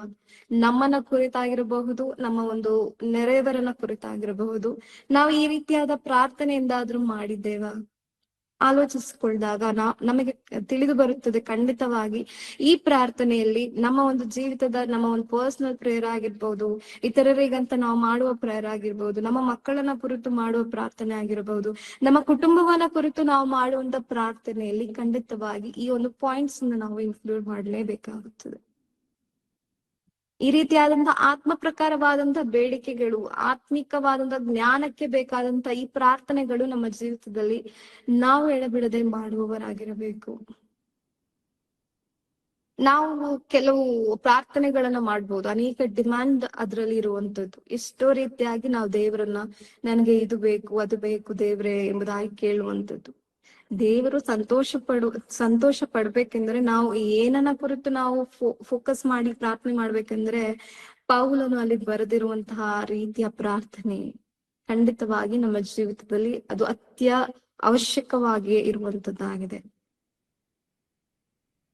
ಸೊ ಈ ರೀತಿಯಾದಂತಹ ಆತ್ಮಕ್ಕೆ ಸಂಬಂಧಪಟ್ಟಂತ, ಆತ್ಮ ಪ್ರಕಾರ ಜ್ಞಾನಕ್ಕೆ ಸಂಬಂಧಪಟ್ಟಂತ ಅದರಲ್ಲಿ ನಾನು ಅಭಿವೃದ್ಧಿ ಹೊಂದಬೇಕು ದೇವ್ರೆ ಅಂತ ನಾವು ಯಾವಾಗ ಬೇಡ್ತೇವೆ, ದೇವರು ಖಂಡಿತವಾಗಿ ಅಂತ ಪ್ರಾರ್ಥನೆಗೆ ಫಸ್ಟ್ ಪ್ರಿಫರೆನ್ಸ್ ಕೊಟ್ಟು ಹೂ ಎಂಬುದಾಗಿ ಹೇಳುವಂಥದ್ದು. ಹಾಗೆಯೇ ಆಗಲಿ, ಡೈರೆಕ್ಟ್ ಆನ್ಸರ್ ಅನ್ನ ಕೊಡುವಂಥದ್ದು. ಸೊ ಈ ರೀತಿಯಾದಂತಹ ಪ್ರಾರ್ಥನೆಯ ಜೀವಿತ, ಈ ರೀತಿಯಾದ ಪಾಯಿಂಟ್ಸ್ ಇನ್ಕ್ಲೂಡ್ ಮಾಡಿ ನಾವು ಪ್ರಾರ್ಥನೆ ಮಾಡುವವರಾಗಿರಬೇಕು. ಖಂಡಿತವಾಗಿ ಆ ಮಾದರಿಯನ್ನ ಪೌಲನವರು ಇಲ್ಲಿ ತೋರಿಸ್ತಾ ಇದ್ದಾರೆ ಹೀಗೆ. ಹಾಗಾದ್ರೆ ನಾವು ಇನ್ನೊಬ್ಬರನ್ನ ಪ್ರೀತಿಸುವುದಾದ್ರೆ ಈ ರೀತಿಯಾಗಿ ಅವರಿಗೋಸ್ಕರ ಪ್ರಾರ್ಥನೆಯನ್ನ ಮಾಡುವಂತ ಜೀವಿತವನ್ನ ಸಹ ನಾವು ಜೀವಿಸಬೇಕಾಗುತ್ತದೆ. ಹಾಗಾದ್ರೆ ಇಷ್ಟೋ ರೀತಿಯಾದ ವಿಷಯಗಳನ್ನ ಇಲ್ಲಿ ತನಕ ನಾವು ಮಾತನಾಡಿಕೊಂಡಿದ್ದೇವೆ. ಜ್ಞಾನವನ್ನ ಕುರಿತಾಗಿರಬಹುದು, ಪ್ರೀತಿಯನ್ನ ಕುರಿತು, ನಂಬಿಕೆಯನ್ನ ಕುರಿತು ನಾವು ಮಾತನಾಡಿಕೊಂಡಿದ್ದೇವೆ. ಮತ್ತು ಅದರಿಂದ ಕ್ರಿಯೆಗಳು ಹೇಗೆ ಹೊರಪಡಬೇಕು ಎಂಬುದಾಗಿ ಮಾತನಾಡಿಕೊಂಡಿದ್ದೇವೆ. ಸತ್ಯವೇದದಲ್ಲಿ ಹಾಗೆ ಎಕ್ಸಾಂಪಲ್ಸ್ ಅನ್ನ ಯಾರ್ಯಾರು ತೋರಿಸಿದ್ದಾರೆ, ಇದು ಹೇಗೆ ಇರುತ್ತೆ ಎಂಬುದಾಗಿ ಒಂದು ಬ್ರೀಫ್ ಅನ್ನ ಇಷ್ಟು ತನಕ ನಾವು ನೋಡಿಕೊಂಡಿದ್ದೇವೆ. ಆದ್ರೆ ಇದಕ್ಕೆ ಒಂದು ವಿಶೇಷ ಸಹಾಯಕರನ್ನ ದೇವರು, ಒಂದು ಮನುಷ್ಯ ಮಾತ್ರದವನು, ಅವರಲ್ಲಿರುವಂತಹ ಆತ್ಮ ಅದು ಖಂಡಿತವಾಗಿ ಯಾವಾಗ್ಲೂ ಪ್ರೊಆಕ್ಟಿವ್ ಆಗೇ ಇರುತ್ತಾ ಅಂತ ನಾವು ಆಲೋಚಿಸಿದ್ರೆ, ಖಂಡಿತವಾಗಿ ನಮ್ಮ ಆತ್ಮಿಕ ಜೀವಿತದಲ್ಲಿ ಬಲಹೀನತೆಗಳು, ನಂಬಿಕೆಯಲ್ಲಿ ಅನೇಕ ರೀತಿಯಾದ ಪರಿಶೋಧನೆಗಳು, ಭಕ್ತಿಯಲ್ಲಿ ಸ್ವಲ್ಪ ಏರುಪೇರುಗಳು ಉಂಟಾಗಲಿಕ್ಕೆ ಚಾನ್ಸಸ್ ಇರುತ್ತದೆ. ಯಾಕೆಂದ್ರೆ ನಾವು ಮಣ್ಣಿನ ದೇಹದಲ್ಲಿ ಇದ್ದೇವೆ. ಬಲಹೀನತೆ ಆಗುವಂಥದ್ದು ಖಂಡಿತವಾಗಿ ಎಲ್ಲರ ಜೀವಿತದಲ್ಲೂ ಆಗುವಂಥದ್ದು. ಆದರೆ ದೇವರು ಏನ್ ಮಾಡಿದ್ದಾರೆ ಅಂದ್ರೆ, ನಮ್ಗೆ ಎಕ್ಸ್ಟ್ರಾ ಇಮ್ಯುನಿಟಿ ಆಗಿ ಯಾರನ್ನ ಕೊಟ್ಟಿದ್ದಾರೆ? ಪವಿತ್ರಾತ್ಮರನ್ನ ನಮಗೆ ಕೊಟ್ಟಿರುವಂತದ್ದು. ನಿನ್ನ ಬಲಹೀನತೆಯಲ್ಲಿ ನನ್ನ ಬಲವು ಪರಿಪೂರ್ಣವಾಗಿ ಕಾರ್ಯ ಸಾಧಕವಾಗಿದೆ ಎಂಬುದಾಗಿ ಈ ಒಂದು ವಚನವನ್ನ ನಾವು ಈ ಮೊಮೆಂಟ್ ಅಲ್ಲಿ ಒಂದು ಬಾರಿ ನೆನೆಸ್ಕೊಳ್ಳೋಣ ಪ್ರಿಯರೇ. ಖಂಡಿತವಾಗಿ ದೇವ್ರು ಏನ್ ಮಾಡ್ತಾ ಇದ್ದಾರೆ? ನಮ್ಮ ಬಲಹೀನತೆಯಲ್ಲಿ ನನ್ನ ಬಲ ನಿನ್ನಲ್ಲಿ ಪರಿಪೂರ್ಣವಾಗಿ ಕಾರ್ಯ ಸಾಧನೆ ಮಾಡುವಂತದ್ದಾಗಿದೆ. ಈ ಒಂದು ವಚನವನ್ನ ಅವರು ಹಾಗೆ ಹೇಳ್ಬಿಟ್ಟಿಲ್ಲ. ಅದಕ್ಕೆ ಮೂಲ ಸ್ತಂಭವಾಗಿ ನಮ್ಮಲ್ಲಿ ಪವಿತ್ರಾತ್ಮರನ್ನ ಇಕ್ಕಿದ್ದಾರೆ. ಪವಿತ್ರಾತ್ಮರು ನಮ್ಮ ಒಂದು ಬಲಹೀನ ಅವಸ್ಥೆಯನ್ನ ನೋಡಿ ಅವ್ರು ಏನ್ ಮಾಡ್ತಾರೆ? ದೇವರಲ್ಲಿ ನಮ್ಮನ್ನ ಕುರಿತು ಮೊರೆ ಇಡುವಂತದ್ದು, ಪ್ರಾರ್ಥನೆ ಮಾಡುವಂತದ್ದು, ನಮ್ಮ ಒಳ ಬುದ್ಧಿಗೆ ಗೊತ್ತಾಗುವ ರೀತಿಯಲ್ಲಿ ನಮಗೆ ಅನೇಕ ವಿಷಯಗಳನ್ನ, ಅನೇಕ ಸತ್ಯವಾದ ಕಾರ್ಯಗಳನ್ನ ಬೋಧಿಸುವಂತದ್ದು, ಸಕಲ ಸಕಲ ಸತ್ಯಕ್ಕೆ ನಮ್ಮನ್ನ ನಡೆಸುವಂತ ಈ ಪವಿತ್ರಾತ್ಮರು ಏನ್ ಮಾಡ್ತಾರಂದ್ರೆ, ಇವರು ಸಹ ಅದೇ ರೀತಿಯಾಗಿ ದೇವ್ರು ಕೊಡುವ ಜ್ಞಾನ ಹೇಗೆ ಅದ ಜ್ಞಾನದ ಜೊತೆ ಕ್ರಿಯೆ ಇರುತ್ತದೋ, ಪವಿತ್ರಾತ್ಮನು ಅಷ್ಟೇ ಸ್ಟ್ರಿಕ್ಟ್ ಆಗಿ ನಮ್ಗೆ ಏನ್ ಮಾಡ್ತಾರಂದ್ರೆ, ನಾನು ತಿಳಿಸ್ಕೊಡುವ ಈ ಬೋಧನೆಯನ್ನು ನಿನ್ನ ಕ್ರಿಯೆಯಲ್ಲಿ ನೀನು ಹೊರಪಡಿಸ್ಬೇಕೆಂಬುದಾಗಿ ಪ್ರೇರಿಸ್ತಾರಂತೆ. ಅದೇ ರೀತಿಯಾಗಿ ಪವಿತ್ರಾತ್ಮರ ಒಂದು ಅವರ ಒಂದು ರೋಲ್ ಈ ಒಂದು ಆತ್ಮಿಕ ಜೀವಿತದಲ್ಲಿ ತುಂಬಾ ಇಂಪಾರ್ಟೆಂಟ್ ಆಗಿರುತ್ತದೆ ಪ್ರಿಯರೇ. ಅವರು ನಮಗೆ ಇಮ್ಯುನಿಟಿ ಬೂಸ್ಟರ್ ರೀತಿಯಲ್ಲಿ ಅವರು ನಮ್ಮನ್ನ ಅಷ್ಟು ಪವರ್ಫುಲ್ ಆಗಿ ನಡೆಸ್ತಾರೆ. ಸೊ ಯಾವಾಗ ನಾವು ನಮ್ಮ ಒಂದು ಮನಸ್ಸಿನಲ್ಲಿ ನಾವು ಆತ್ಮಕ್ಕೆ ಒಳಪಡ್ತೇವೆ, ಪವಿತ್ರಾತ್ಮನಿಗೆ ಒಳಪಡ್ತೇವೆ, ಖಂಡಿತವಾಗಿ ಅವರು ನಮ್ಮನ್ನ ಸಕಲ ಸತ್ಯವಾದ ಕಾರ್ಯಗಳನ್ನ ಗ್ರಹಿಸುವುದರ ಜೊತೆಗೆ ನಾವು ಹೇಗೆ ಅದಕ್ಕೆ ಒಳಪಟ್ಟು ನಡೆದುಕೊಳ್ಳಬೇಕು ಎಂಬುದಾಗಿಯೂ ಸಹ ನಮಗೆ ಅವರು ಟ್ರೈನ್ ಮಾಡುವಂಥದ್ದು, ತಿಳಿಸುವಂಥದ್ದು. ಒಂದು ವಚನವನ್ನ ನಾವು ನೋಡಿಕೊಳ್ಳೋಣ ಪ್ರಿಯರೇ. ಅದೇ ಯೋಹಾನನು ಬರೆದಂತಹ ಸುವಾರ್ತೆ 14ನೇ ಅಧ್ಯಾಯದ 26ನೇ ವಚನವನ್ನ ನೋಡಿಕೊಳ್ಳೋಣ. ಯೋಹಾನನಿಗೆ ಯೋಹಾನ ಬರೆದ ಸುವಾರ್ತೆ 14ನೇ ಅಧ್ಯಾಯದ 26ನೇ ವಚನವನ್ನ ನಾವು ನೋಡಿದಾಗ ದೇವರಲ್ಲಿ ಬರೆಸ್ತಾ ಇದ್ದಾರೆ, ಆದರೆ ಆ ಸಹಾಯಕನು ಅಂದರೆ ನನ್ನ ಹೆಸರಿನಲ್ಲಿ ತಂದೆಯು ಕಳಿಸಿಕೊಡುವ ಪವಿತ್ರಾತ್ಮನೇ ನಿಮಗೆ ಎಲ್ಲವನ್ನು ಉಪದೇಶಿಸಿ ನಾನು ನಿಮಗೆ ಹೇಳಿದ್ದನ್ನೆಲ್ಲ ನಿಮ್ಮ ನೆನಪಿಗೆ ತರುವನು.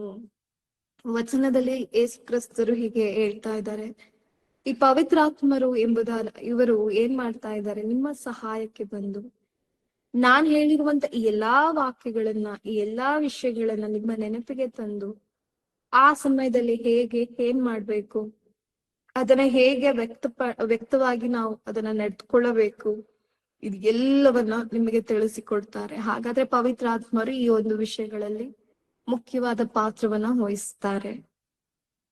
ಅದನ್ನ ವಾಕ್ಯನ ಅರ್ಥ ಮಾತ್ರ ಮಾಡ್ಕೊಳ್ಳಲ್ಲ, ಅದು ಸತ್ಯ ಮಾತ್ರ ವ್ಯಕ್ತಪಡಿಸ್ತಾ ಇಲ್ಲ, ಇವರು ಅದನ್ನ ಕ್ರಿಯೆಯಲ್ಲಿ ನಡೆಯುವ ರೀತಿಯಲ್ಲಿ ನಮ್ಮನ್ನ ಪ್ರೇರಿಸುವಂತದ್ದು. ಇದು ತುಂಬಾ ಇಂಪಾರ್ಟೆಂಟ್. ಅದೇ ಮತ್ತೊಂದು ವಚನವನ್ನ ನಾವು ನೋಡಿಕೊಳ್ಳೋಣ. ಈ ವಚನಗಳನ್ನ ಓದಿಕೊಂಡು ಇದು ಎಷ್ಟು ಪ್ರಾಮುಖ್ಯ ನಮ್ಮ ಜೀವಿತದಲ್ಲಿ ಎಂಬುದಾಗಿ ಇದನ್ನ ಓದ್ಕೊಂಡು ನಾವು ಈ ಒಂದು ಸಂದೇಶವನ್ನ ಮುಗಿಸಿಕೊಳ್ಳೋಣ ಪ್ರಿಯರೇ. ಫಿಲಿಪಿಯವರಿಗೆ ಬರೆದ ಪತ್ರಿಕೆ ಪ್ರಾರಂಭದ ಅಧ್ಯಾಯದ 9 ಮತ್ತು 10 ವಚನಗಳನ್ನ ಓದಿಕೊಳ್ಳೋಣ. ಮತ್ತು ನಾನು ದೇವರನ್ನು ಪ್ರಾರ್ಥಿಸಿ ನಿಮ್ಮ ಪ್ರೀತಿಯು ಹೆಚ್ಚುತ್ತಾ ಪೂರ್ಣ ಜ್ಞಾನ ವಿವೇಕಗಳಿಂದ ಕೂಡಿ ಉತ್ತಮ ಕಾರ್ಯಗಳು ಯಾವುವೆಂದು ನೀವು ವಿವೇಚಿಸುವವರಾಗಬೇಕೆಂತಲೂ, ಕ್ರಿಸ್ತನು ಬರುವ ದಿನದಲ್ಲಿ ನೀವು ಸರಳವಾಗಿಯೂ ನಿರ್ಮಲರಾಗಿಯೂ ಯೇಸು ಕ್ರಿಸ್ತನ ಮೂಲಕವಾಗಿರುವ ಸುನೀತಿ ಎಂಬ ಫಲದಿಂದ ತುಂಬಿದವರಾಗಿಯೂ ಕಾಣಿಸಿಕೊಂಡು ದೇವರಿಗೆ ಘನತೆಯನ್ನ ಸ್ತೋತ್ರವನ್ನ ತರಬೇಕೆಂತಲೂ ಬೇಡಿಕೊಳ್ಳುತ್ತೇನೆ. ಪೌಲವರು ಎಷ್ಟು ಮಾದರಿಯಾಗಿ, ಎಷ್ಟು ಉತ್ತಮವಾದ ರೀತಿಯಲ್ಲಿ ಒಬ್ಬ ವಿಶ್ವಾಸಿಯ ಜೀವಿತವನ್ನ ಬಲಪಡಿಸುವಂತದ್ದು, ಅವರನ್ನ ಕುರಿತು ಈ ರೀತಿಯ ಒಳ್ಳೆಯ ಅಪೇಕ್ಷತೆಯನ್ನ ಇಟ್ಟುಕೊಂಡಿರುವಂತ ಅವರನ್ನು ನಾವು ಆಲೋಚಿಸಿದಾಗ ನಾವು ಯಾವಾಗಪ್ಪ ಇಷ್ಟು ಮೆಚೂರ್ ಆಗ್ತೀವಿ, ಯಾವಾಗಪ್ಪ ಜ್ಞಾನದಲ್ಲಿ ಇಷ್ಟು ಮೆಚೂರಿಟಿ ಆಗ್ತೀವಿ, ಇವ್ರ ರೀತಿ ನಾವ್ ಯಾವಾಗ ಆಗ್ತೀವಿ ಎಂಬುದಾಗಿ ನಮಗೆ ಆ ಪ್ರಶ್ನೆಗಳು ಬರ್ಬೇಕು.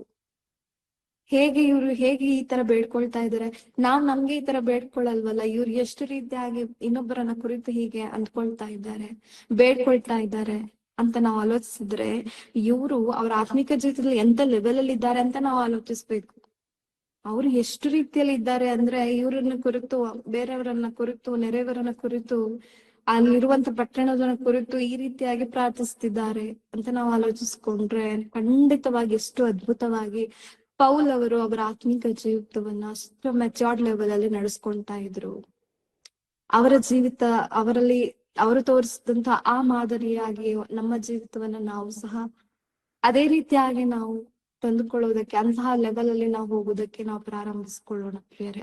ಮತ್ತು ಅದಕ್ಕಾಗಿ ನಾವು ಪ್ರತಿನಿತ್ಯ ಪ್ರಯಾಸವನ್ನು ಸಹ ಪಡಬೇಕಾಗುತ್ತದೆ. ಅವ್ರು ಯಾವ ರೀತಿಯಾಗಿ ಅವರ ಒಂದು ಭಕ್ತಿಯ ಜೀವಿತವನ್ನ ಕಾಪಾಡಿಕೊಂಡ್ರು, ಅವ್ರ ಲೈಫ್ ಸ್ಟೈಲ್ ಅನ್ನು ನಾವು ಸ್ಟಡಿ ಮಾಡಿದ್ರೆ ಅಲ್ಲಿ ಹೇಗೆ ಅವರ ಒಂದು ಜೀವಿತ ಕ್ರಿಯೆಗಳಿತ್ತು, ಅವರ ಲೈಫ್ ಮೊಮೆಂಟ್ಸ್ ನಾವು ನೋಡ್ಬೋದು, ಅವ್ರ ಲೈಫ್ ಸ್ಟೈಲ್ ಅನ್ನ ನಾವು ನೋಡ್ಬೋದು.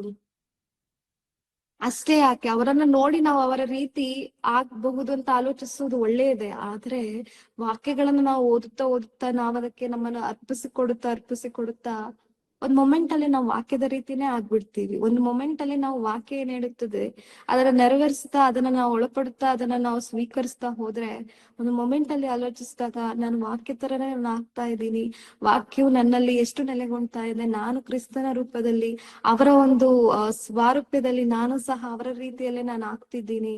ಈ ಒಂದು ಫೀಲ್, ಆ ಒಂದು ಜಾಯ್ ಎಲ್ಲರಲ್ಲೂ ಬರ್ಬೇಕು. ಎಷ್ಟು ಈ ತರ ಆಗ್ತಾ ಇದ್ದೀನಲ್ಲ, ನಾನು ದೇವರನ್ನ ಮಹಿಮೆ ಪಡಿಸ್ತೀನಿ, ಇದು ಆಗ್ತಾ ಇಲ್ಲ, ದೇವ್ರು ನನಗೆ ಮಾಡ್ತಾ ಇರುವಂತಹ ಒಂದು ದೊಡ್ಡ ಉಪಕಾರ ಅಂತ ದೇವರಿಗೆ ನಾವು ಆ ಜೀವಿತವನ್ನ ಮೂಲಕ ದೇವರನ್ನ ಮಹಿಮೆ ಪಡಿಸಬೇಕು. ಇದೇ ಆತ್ಮಿಕ ಜೀವಿತದ ಅವನು ಮೆಚೂರ್ಡ್ ಲೆವೆಲ್ ಎಂಬುದಾಗಿ ನಾವು ಕರೆಯುವಂಥದ್ದು.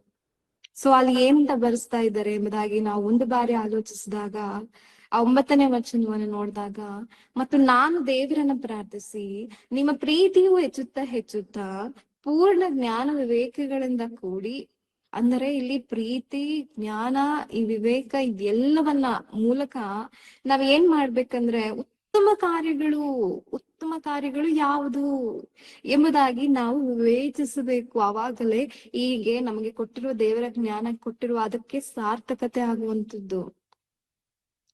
ಈಗ ನಮಗೆ ಒಂದು ವಿಷಯನ ಕುರಿತು ಜ್ಞಾನ ಇದೆ ಎಂಬುದಾಗಿ ನಾವು ಆಲೋಚಿಸಿದಾಗ, ಈ ಜ್ಞಾನದ ವಿಷಯವನ್ನ ಕುರಿತು ನಾವು ಅದನ್ನ ಹೇಗೆ, ಅದು ಬೇರೆ ಒಂದು ವಿಷಯವನ್ನ ನಾವು ಆಲೋಚಿಸಿದಾಗ ಯಾವ್ದು ಕೆಟ್ಟದ್ದು, ಯಾವ್ದು ಒಳ್ಳೇದ್ದು, ಯಾವ್ದನ್ನ ಮಾಡಿದ್ರೆ ದೇವರಿಗೆ ಇಷ್ಟ ಆಗುತ್ತೆ, ಯಾವ್ದನ್ನ ಮಾಡಿದ್ರೆ ದೇವರಿಗೆ ಇಷ್ಟ ಆಗಲ್ಲ, ಇದನ್ನ ನಾವು ಆಲೋಚಿಸುವಂತಹ ವಿವೇಚಿಸುವಂತವರು ನಾವು ಆಗ್ಬೇಕು ಎಂಬುದಾಗಿ ವಚನವು ನಮಗೆ ತಿಳಿಸಿಕೊಡ್ತಾ ಇದೆ. ಯಾವ್ದು ಯೋಗ್ಯವಾದದ್ದು, ಯಾವ್ದು ಅಯೋಗ್ಯವಾದಂಥದ್ದು, ಯಾವ್ದು ಪ್ರೀತಿಗೆ ಸಂಬಂಧಪಟ್ಟದ್ದು, ಯಾವ್ದು ಅನೀತಿಗೆ ಸಂಬಂಧಪಟ್ಟದ್ದು, ಯಾವ್ದು ದ್ವೇಷಕ್ಕೆ ಸಂಬಂಧಪಟ್ಟದ್ದು, ಇದನ್ನ ನಾವು ವಿಭಜಿಸುವಂತಹ ವಿಶ್ಲೇಷಿಸುವಂತಹ ಒಂದು ಜ್ಞಾನವನ್ನ ನಮ್ಮಲ್ಲಿ ಬರಬೇಕಾಗುತ್ತದೆ. ಸೊ ಅದಕ್ಕೆ ನಮ್ಮ ಪ್ರೀತಿ ಹೆಚ್ಚುತ್ತಾ ಪೂರ್ಣ ಜ್ಞಾನ ವಿವೇಕಗಳಿಂದ ಕೂಡಿ ಉತ್ತಮ ಕಾರ್ಯಗಳು ಯಾವುದು ಎಂಬುದಾಗಿ ನಾವು ವಿವೇಚಿಸುವರಾಗಬೇಕು. ಹೀಗೆ ಆದ್ರೇನೆ ನಾವೇನ್ ಮಾಡಕ್ಕಾಗುತ್ತೆ, ಕ್ರಿಸ್ತನ ಬರುವಿಕೆಯಲ್ಲಿ ನಾವು ಅವರ ಮುಂದೆ ಒಂದು ಸರಳ ರೂಪರಾಗಿ, ನಿಷ್ಕಳಂಕರಾಗಿ, ಒಂದು ಉತ್ತಮವಾದಂತಹ ಹೋರಾಟವನ್ನು ಮಾಡಿದಂತಹ ಕ್ರೈಸ್ತಿಯ ಜೀವಿತವಾಗಿ ನಮ್ಮ ಜೀವಿತವು ಮಾರ್ಪಡುವಂಥದ್ದು. ಖಂಡಿತವಾಗಿ ಪ್ರಿಯರೇ, ನಾವು ಆಲೋಚಿಸಿದಾಗ ಪ್ರಭು ಬರುವುದಕ್ಕಿಂತ ಮುಂಚೆ ನಾವು ನಮ್ಮ ಜೀವಿತವನ್ನ ಹೇಗೆ ಕಾಪಾಡ್ಕೊಳ್ತಾ ಇದ್ದೇವೆ, ಅವರು ಬರ್ತಾ ಇದ್ದಾರೆ, ಹಾಗಾದ್ರೆ ನನ್ನ ಜೀವಿತನ ನಾನು ಹೇಗೆ ರೂಪಿಸ್ಕೊಂಡಿದ್ದೇನೆ, ಅವ್ರು ಬಂದು ನನ್ನನ್ನು ಏನಾದ್ರೂ ಪ್ರಶ್ನಿಸಿದ್ರೆ ನನ್ನಲ್ಲಿ ಸರಿಯಾದ ಉತ್ತರ ನಾನು ಕೊಡಲಿಕ್ಕೆ ಶಕ್ತಳೋ ಎಂಬುದಾಗಿ ನಾವು ಒಂದು ಬಾರಿ ಆಲೋಚಿಸ್ಕೊಳ್ಬೇಕಾಗುತ್ತದೆ. ನಿಜವಾಗಲೂ ನನ್ನ ದೇವರು ಕೊಟ್ಟಂತಹ ಮಹಾ ತ್ಯಾಗಕ್ಕೆ ನಾನು ಏನಾದ್ರೂ ಬೆಲೆಯನ್ನ ಕಟ್ಟಿದ್ದೀನಾ, ಅದಕ್ಕೆ ನ್ಯಾಯನ ನಾನು ಕೊಟ್ಟಿದ್ದೀನಾ ಎಂಬುದಾಗಿ ನಾವು ಪ್ರಶ್ನಿಸಿಕೊಳ್ಳಬೇಕಾಗುತ್ತದೆ.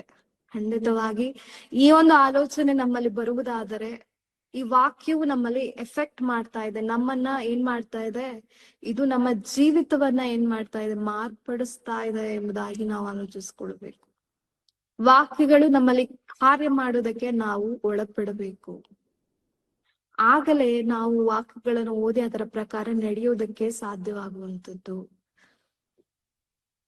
ಒಂದ್ ಮೊಮೆಂಟ್ಸ್ ಬರುತ್ತಂತ ಅನ್ಕೊಳ್ಳಿ, ಈಗ ನಾವು ವಾಕ್ಯದಲ್ಲಿ ಯಾವುದೋ ಒಂದು ವಿಷಯನ ಕುರಿತು ಓದಿದ್ದೇವೆ, ಅದೇ ರೀತಿಯಾದ ಒಂದು ಇನ್ಸಿಡೆಂಟ್ ನಮ್ಮ ಜೀವಿತದಲ್ಲಿ ನಡೀತಾ ಇದೆ. ಸಹೋದರನ ಕುರಿತು ನೀನು ಏನ್ ಮಾಡ್ಬಾರ್ದು, ಉರಿಗೊಳ್ಬಾರ್ದು, ಅಥವಾ ನೀನು ಏನ್ ಮಾಡ್ಬಾರ್ದು, ಆತನನ್ನ ಪ್ರೀತಿಸ್ಬೇಕೆಂಬುದಾಗಿ ಒಂದು ವಚನ ಒಂದು ಇನ್ಸಿಡೆಂಟ್ ಬರ್ತಾ ಇದೆ.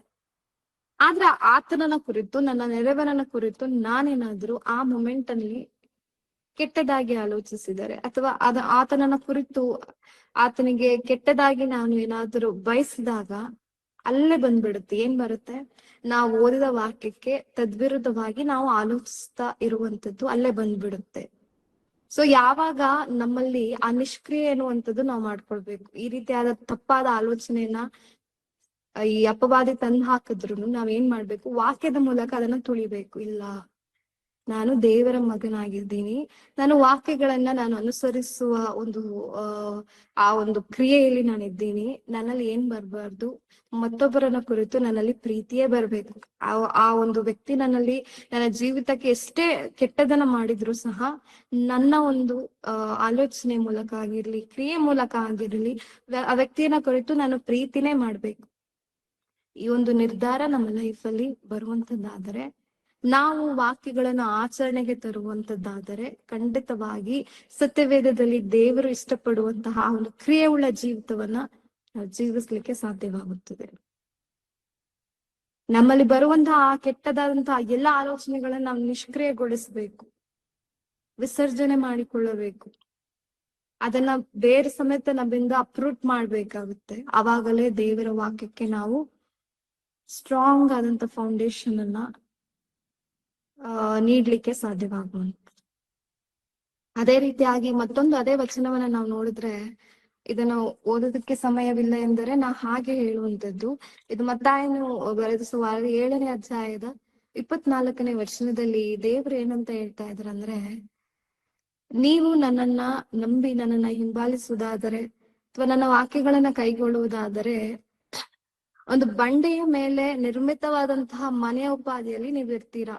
ಈ ಸಂಗತಿ ನಮ್ಮೆಲ್ಲರಿಗೆ ತಿಳಿದಿದೆ. ಅದನ್ನ ನಾವು ಆಲೋಚಿಸಿಕೊಳ್ಳೋಣ ಪ್ರಿಯರೇ. ಮತ್ತೊಮ್ಮೆ ಇದು ಸಮಯ ಆಗ್ತಾ ಇದೆ, ಆದ್ರೂ ಇದನ್ನ ನಾವು ಓದ್ಕೊಂಡ್ ಬಿಡೋಣ. 7ನೇ ಅಧ್ಯಾಯ, ಮತ್ತಾಯನು ಬರೆದ ಸುವಾರ್ತೆ 7ನೇ ಅಧ್ಯಾಯದ 24ನೇ ವಚನವನ್ನ ನಾವು ನೋಡೋಣ. ಆದುದರಿಂದ ಈ ನನ್ನ ಮಾತುಗಳನ್ನು ಕೇಳಿ ಅವುಗಳಂತೆ ನಡೆಯುವವನು ಬಂಡೆಯ ಮೇಲೆ ಮನೆಯನ್ನು ಕಟ್ಟಿಕೊಂಡ ಬುದ್ಧಿಯುಳ್ಳ ಮನುಷ್ಯನನ್ನು ಹೋಲುವನು ಎಂಬುದಾಗಿ ವಚನವು ಬರೆದಿದೆ ಪ್ರಿಯರೇ. ಮಾತುಗಳನ್ನ ಕೇಳಿ ಅದೇ ಪ್ರಕಾರ ನಡೆಯುವವನು ಇಷ್ಟು ಸ್ಟ್ರಾಂಗ್ ಆದ ಫೌಂಡೇಶನ್ ಅನ್ನ ಮಾಡ್ಕೋಬೋದಾ ಅಂತ ಹೇಳುವಾಗ ಪ್ರಭುನೇ ಈ ತರ ಹೇಳಿದಾರೆ, ಇದಕ್ಕೆ ಈ ರೀತಿಯಾಗಿ ನೀನ್ ಮಾಡಿದ್ರೆ ನೀನು ಕಟ್ಟುವಂತ ಏನೇ ಇದ್ರು ನಿನ್ನ ಲೈಫ್ ನೀ ಬಂಡೆ ಮೇಲೆ ಏನನ್ ಕಟ್ತೀಯ ಎಲ್ಲವೂ ಸ್ಟ್ರಾಂಗ್ ಆಗಿ ಇರುತ್ತಂತ ದೇವ್ರು ಇಲ್ಲಿ ಹೇಳಿರುವಂತದ್ದು.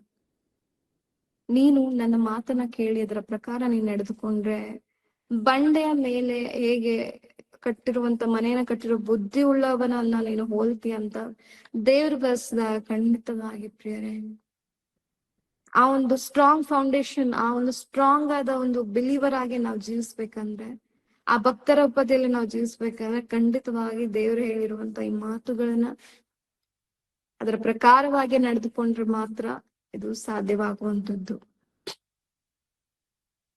ಅದೇ ರೀತಿಯಾಗಿ ನನ್ನ ಮಾತುಗಳನ್ನ ಕೇಳಿ ಅದರ ಪ್ರಕಾರ ನಡೆಯುವವನು ಎಷ್ಟೋ ಧನ್ಯನಂತ ಕೂಡ ಪ್ರಭು ಹೇಳಿರುವಂತದ್ದು. ಯೋಹಾನನಿಗೆ ಬರೆದ ಸುವಾರ್ತೆ 13ನೇ ಅಧ್ಯಾಯದ 17ನೇ ವಚನದಲ್ಲಿ ಯೋಹಾನ ಸುವಾರ್ತೆಯಲ್ಲಿ ನೋಡುವಾಗ, ನನ್ನ ಮಾತುಗಳನ್ನು ನಂಬಿ ಅದರ ಪ್ರಕಾರ ನಡೆದುಕೊಳ್ಳುವನು ಎಷ್ಟೋ ಧನ್ಯನು, ಭಾಗ್ಯವಂತನು.